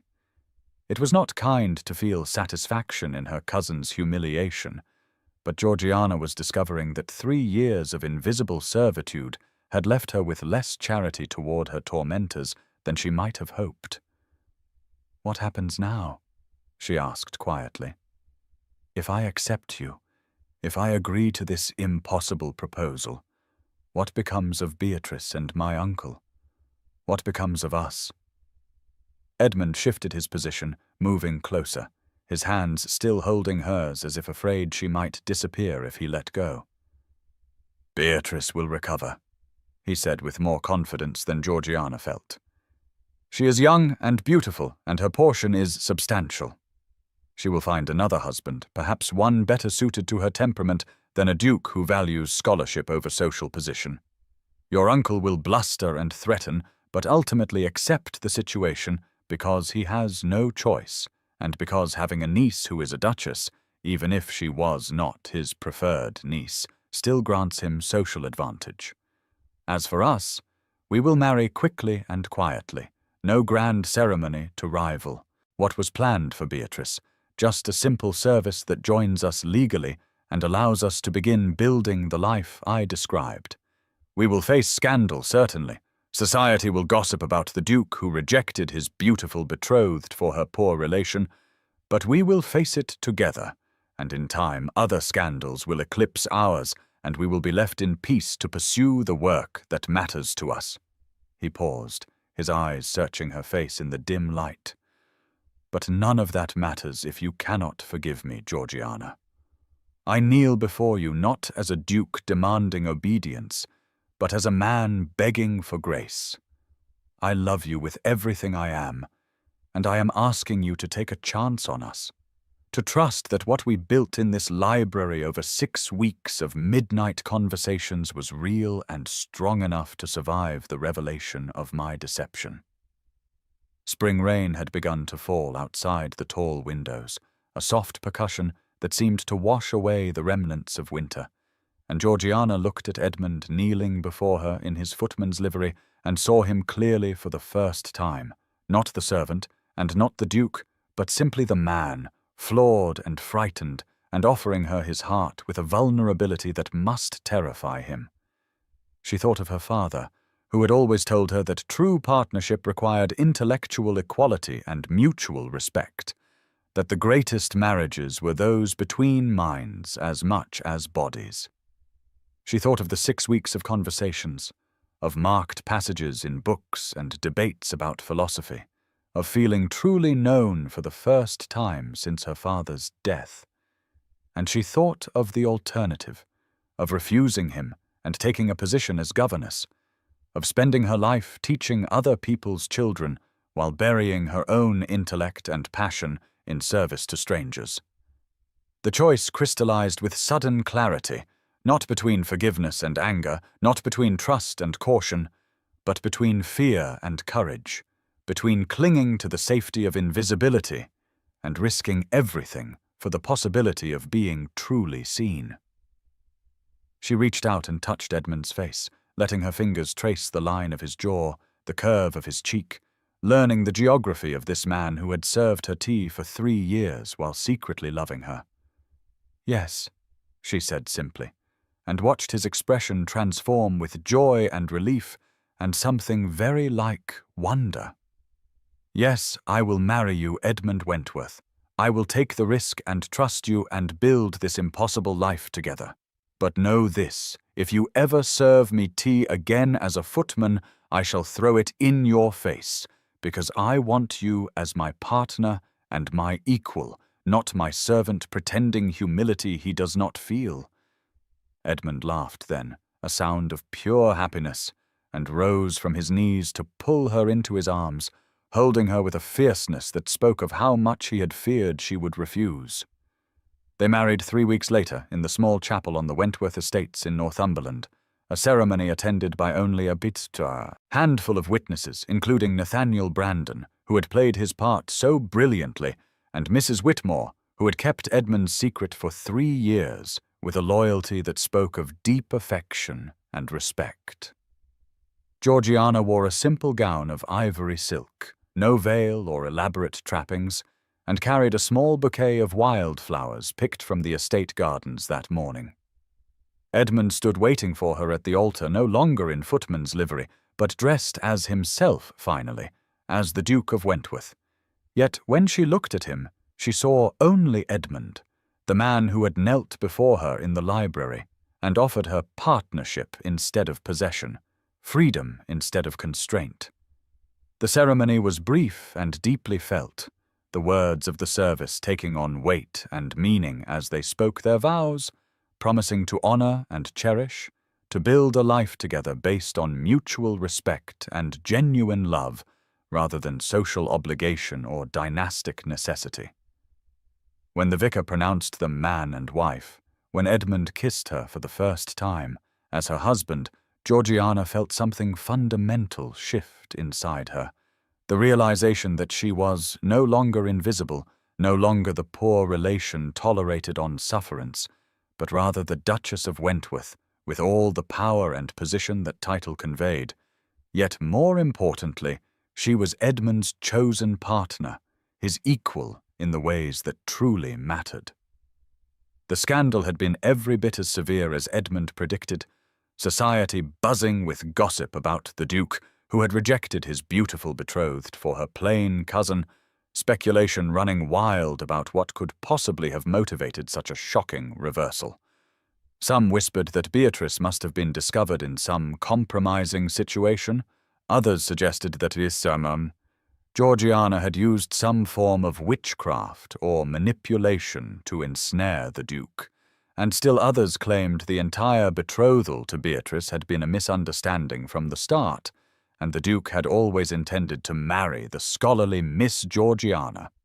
Lord Ashwood had indeed blustered and threatened legal action, but Nathaniel Brandon's solicitors had constructed the loophole in the betrothal contract with such careful attention to plausible deniability that any challenge would have required exposing the fiction, which would have brought even greater humiliation to the Fairfax family.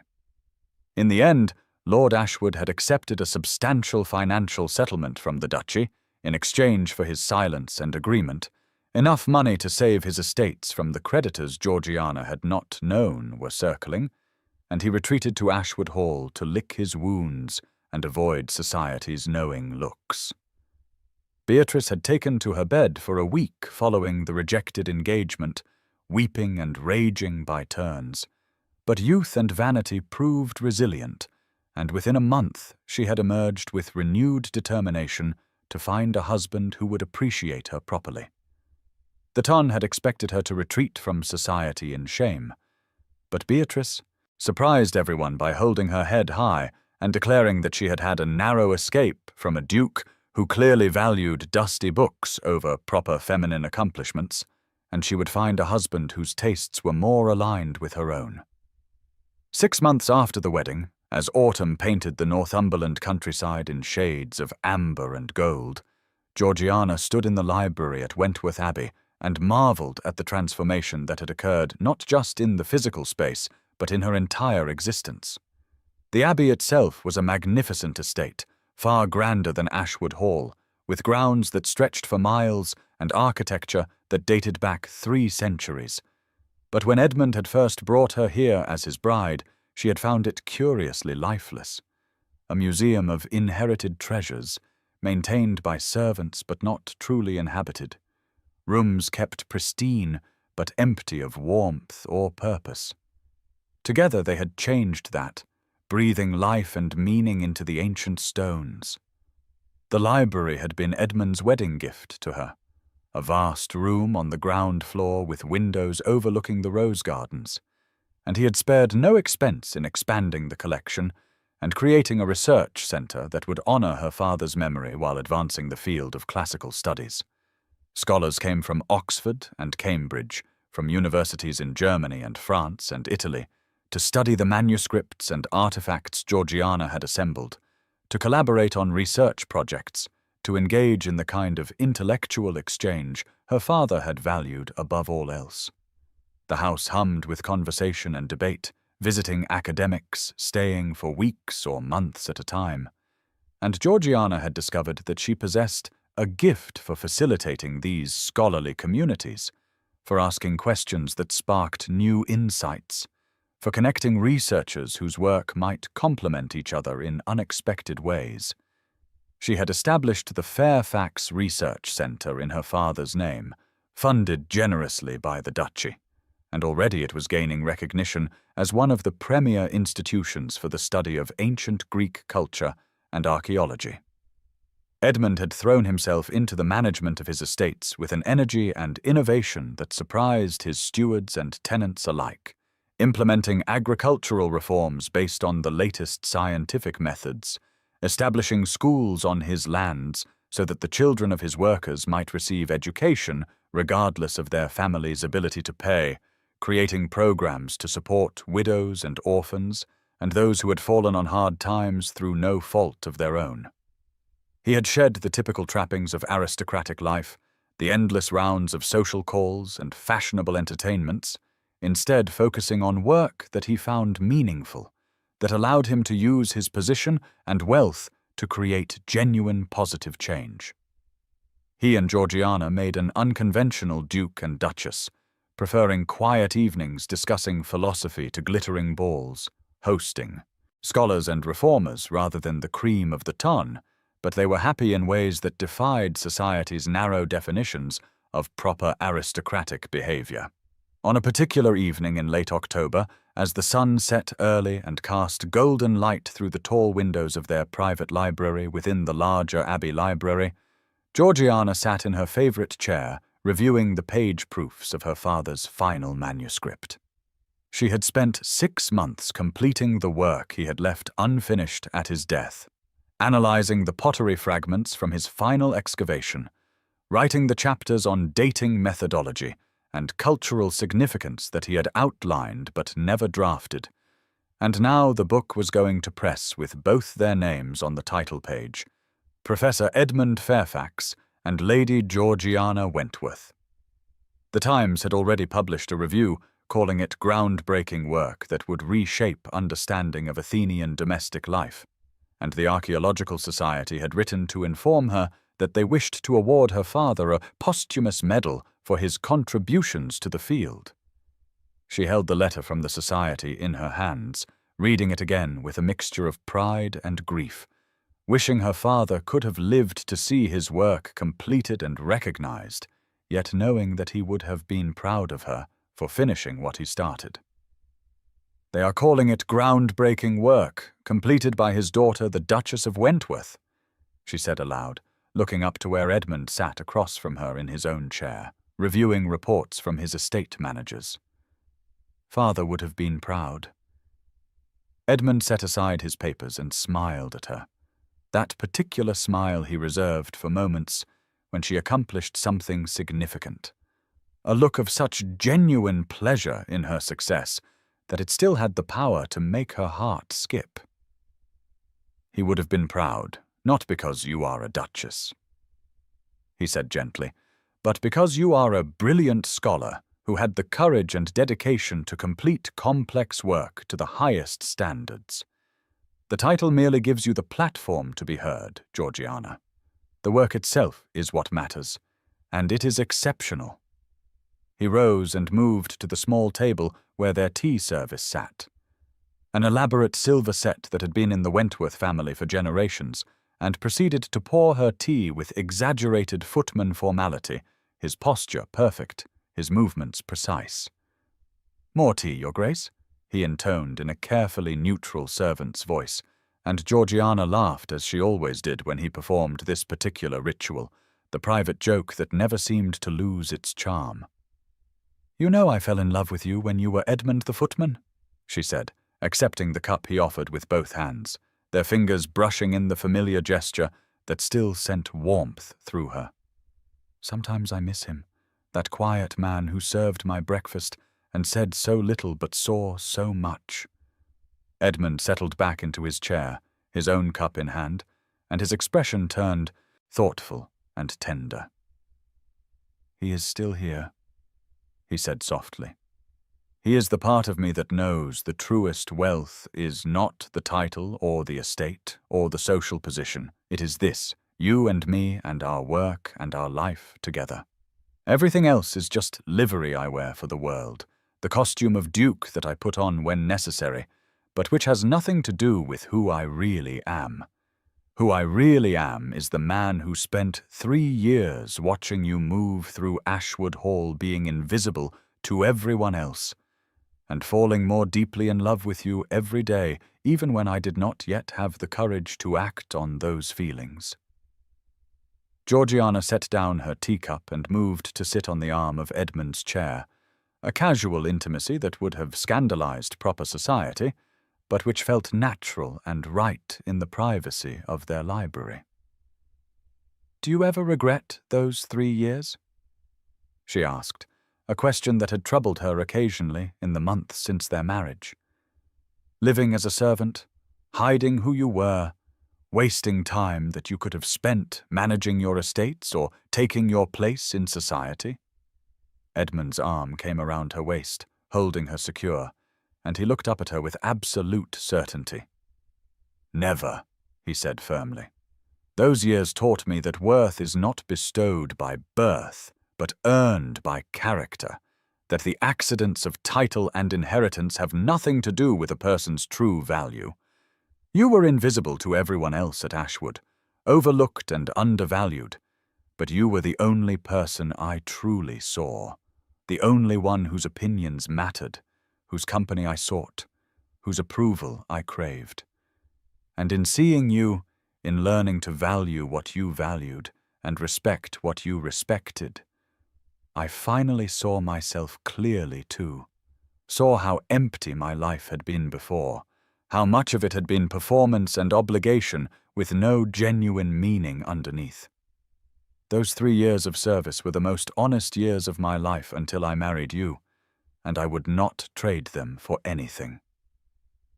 The sound of voices drifted in from the main library, where several visiting scholars were engaged in animated debate about recent discoveries at Pompeii, and Georgiana smiled at the evidence of life and purpose filling the ancient house. A letter had arrived that afternoon, brought by special messenger from London, and she retrieved it now from the side table where she had left it, passing it to Edmund with a sense of satisfaction at the news it contained.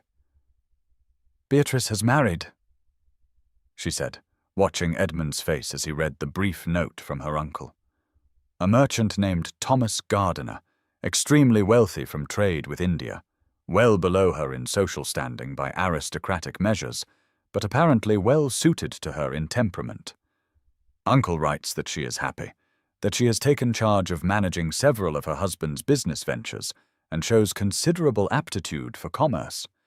He sounds rather bewildered by the whole affair, as if he cannot quite understand how his daughter found contentment in a match that brings no title or social elevation.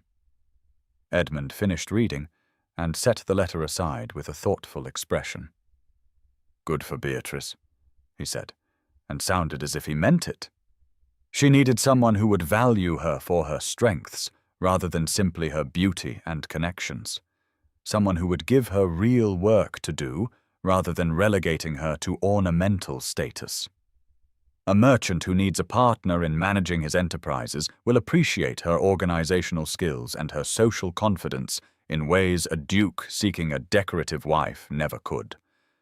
She found her own path to fulfillment, just as you did, just as we both did.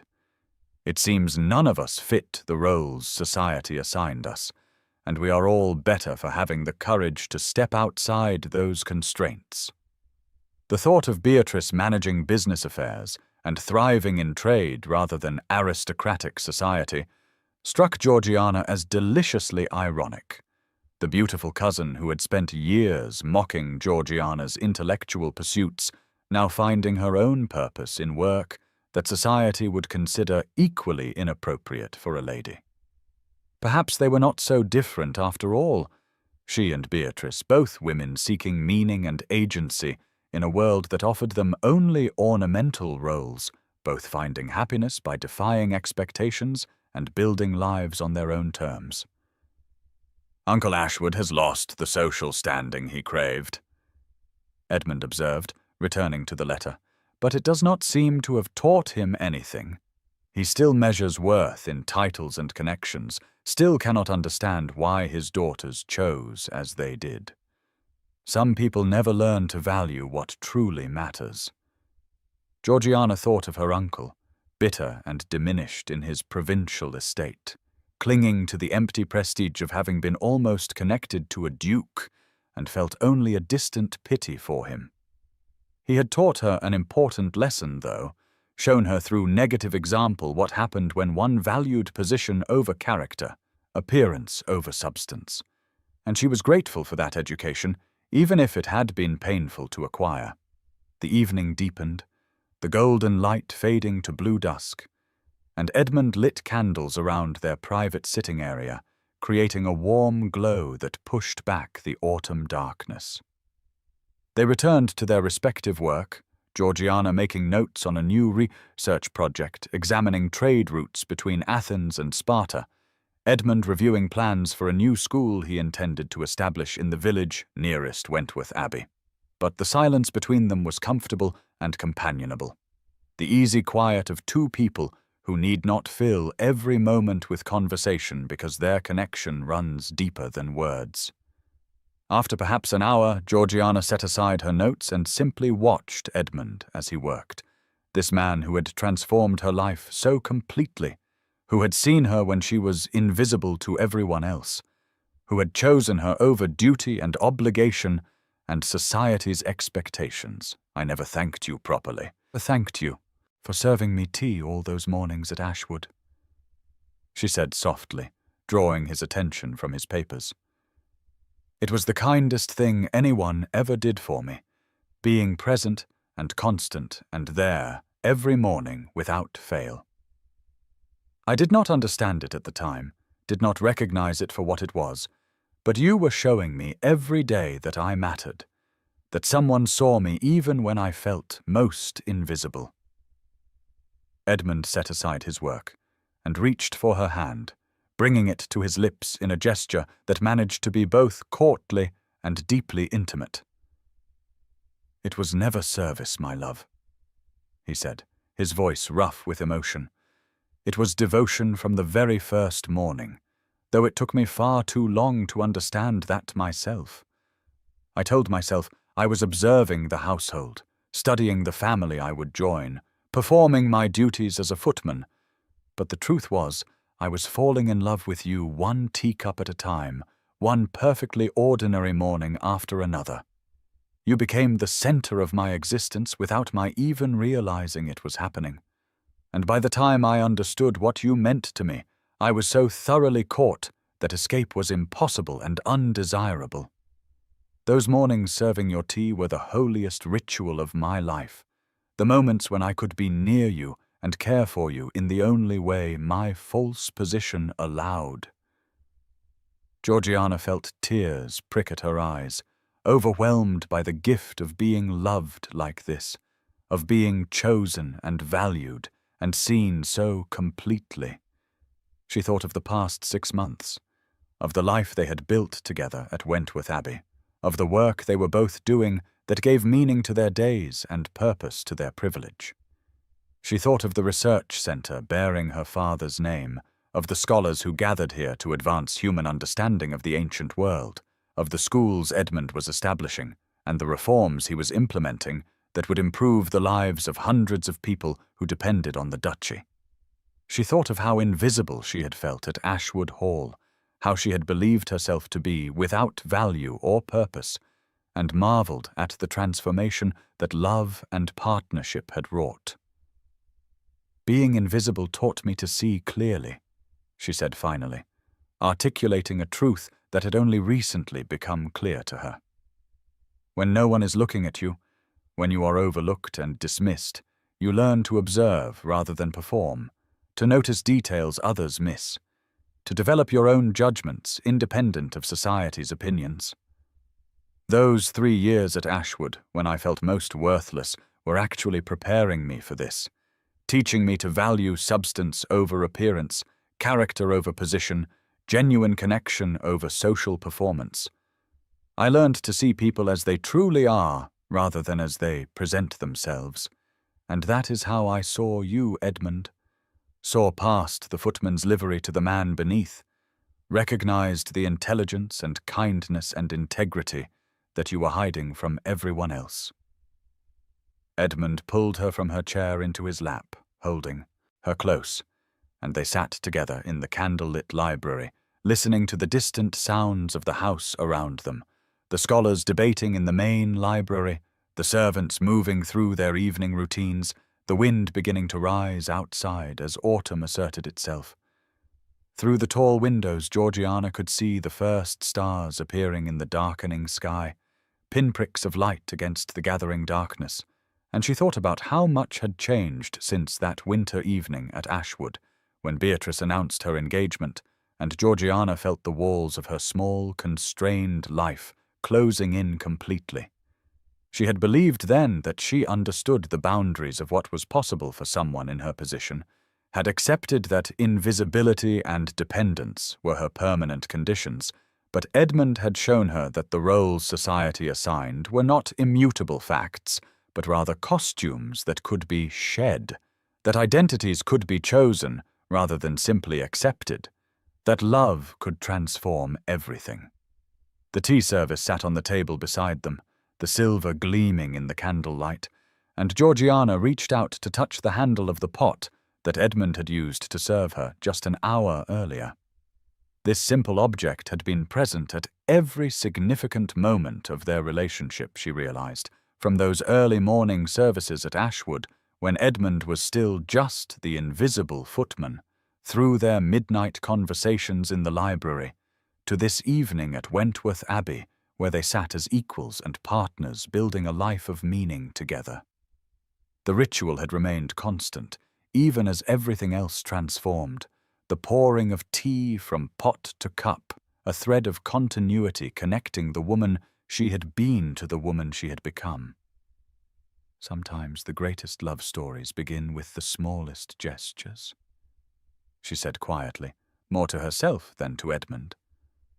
A footman serving tea day after day, waiting patiently for the moment when both people could finally see each other clearly, when the barriers of position and pretense could fall away and genuine connection could emerge. We built our love in teacups and book margins, in stolen glances across crowded rooms and midnight conversations about ancient philosophy, in all the small, ordinary moments that no one else noticed or valued. That is what made it real, Edmund, not grand gestures or dramatic declarations, but rather the steady accumulation of daily acts of care and attention, the choosing of each other again and again in ways too small for anyone else to see. Edmund's arms tightened around her, and she felt him press a kiss to the top of her head, a gesture of tenderness that still had the power to make her feel cherished and safe. "You are the scholar and the poet both," he murmured against her hair. "You take our story and make it beautiful. Find meaning in what I thought were merely my desperate attempts to be near you without revealing myself. But you are right that love is built in small moments as much as large ones, in the daily choosing and the patient waiting as much as in the dramatic revelations. I waited 3 years to tell you the truth, 3 years of serving your tea and watching you and falling deeper in love while trapped in a situation of my own making. It was agony, and it was bliss, torture and transcendence, the best and worst years of my life all at once.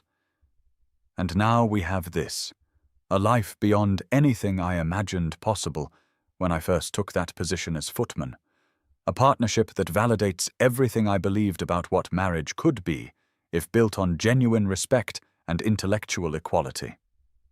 The candles burned lower, casting dancing shadows on the book-lined walls, and outside the wind picked up, rattling the windows and sending autumn leaves swirling past the glass. Soon it would be winter again, the cycle completing itself. But this year Georgiana would face the cold months not as a dependent relation huddled in a drafty corner of someone else's house, but as the mistress of Wentworth Abbey, as a published scholar and a duchess, and most importantly as Edmund's chosen partner. She thought of all the women like her, the ones living in the margins of other people's lives, the poor relations and spinsters and widows who were invisible to society, overlooked and undervalued, and she hoped that somehow her story might reach them, might offer evidence that transformation was possible, that being seen and chosen and valued was not reserved only for the young and beautiful and wealthy.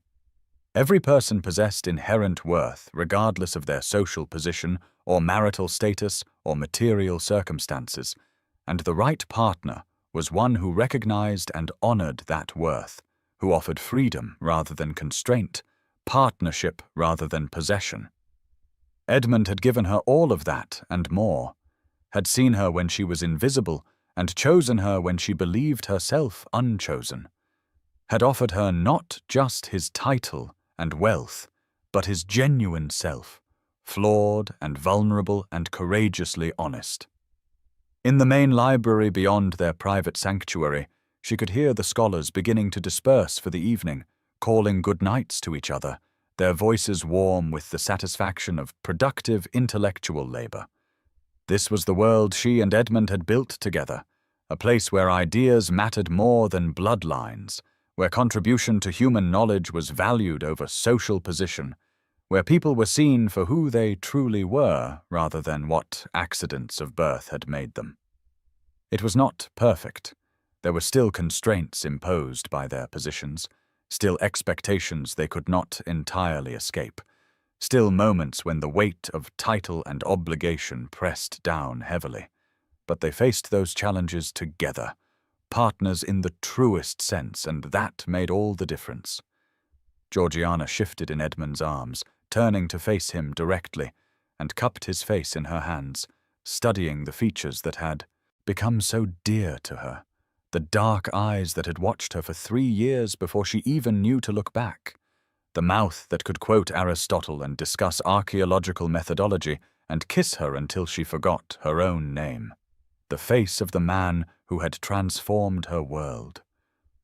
"I love you," she said simply, the words inadequate to express the depth and complexity of what she felt, but still necessary to speak aloud. "I love you for seeing me, for choosing me, for building this life with me. I love you for the footman you pretended to be, and the duke you reluctantly are, and the man you actually are beneath all the roles and performances. Thank you for waiting for me, for serving me tea all those mornings, for being patient until I could finally see what was right in front of me all along." Edmund's answer was a kiss that tasted of tea and promise and coming home, and when they finally drew apart, he rested his forehead against hers and whispered the words that had become their private benediction, the truth that anchored everything else. "From the very first morning," he said, and she knew he meant the devotion, the love, the choosing of her above all others. From the very first morning and every morning after, now and always. Outside the library windows, the stars wheeled in their ancient patterns, the same constellations that had looked down on the Greek philosophers whose words filled the shelves around them, the same sky that had witnessed countless human dramas of love and loss and transformation. But here in this moment, in this library at Wentworth Abbey, with tea growing cold in delicate cups and candles burning low and the autumn wind singing outside, Georgiana Fairfax Wentworth, formerly invisible and now gloriously seen, sat in her husband's arms and knew herself to be blessed beyond measure, to have found in the most unlikely of places and the most impossible of circumstances the partnership her father had always told her was worth waiting for, worth fighting for, worth building a life around. The tea service would be there again tomorrow morning, she knew. Edmund would pour for her as he always did now, the ritual transformed from service to sacrament, from duty to devotion, from the smallest of gestures into the foundation of everything that mattered. And she would accept the cup as she always did, with hands that no longer trembled, with a heart that knew itself loved, with the quiet certainty that she had finally found her place in the world, not by becoming someone different, but by being seen clearly as exactly who she was.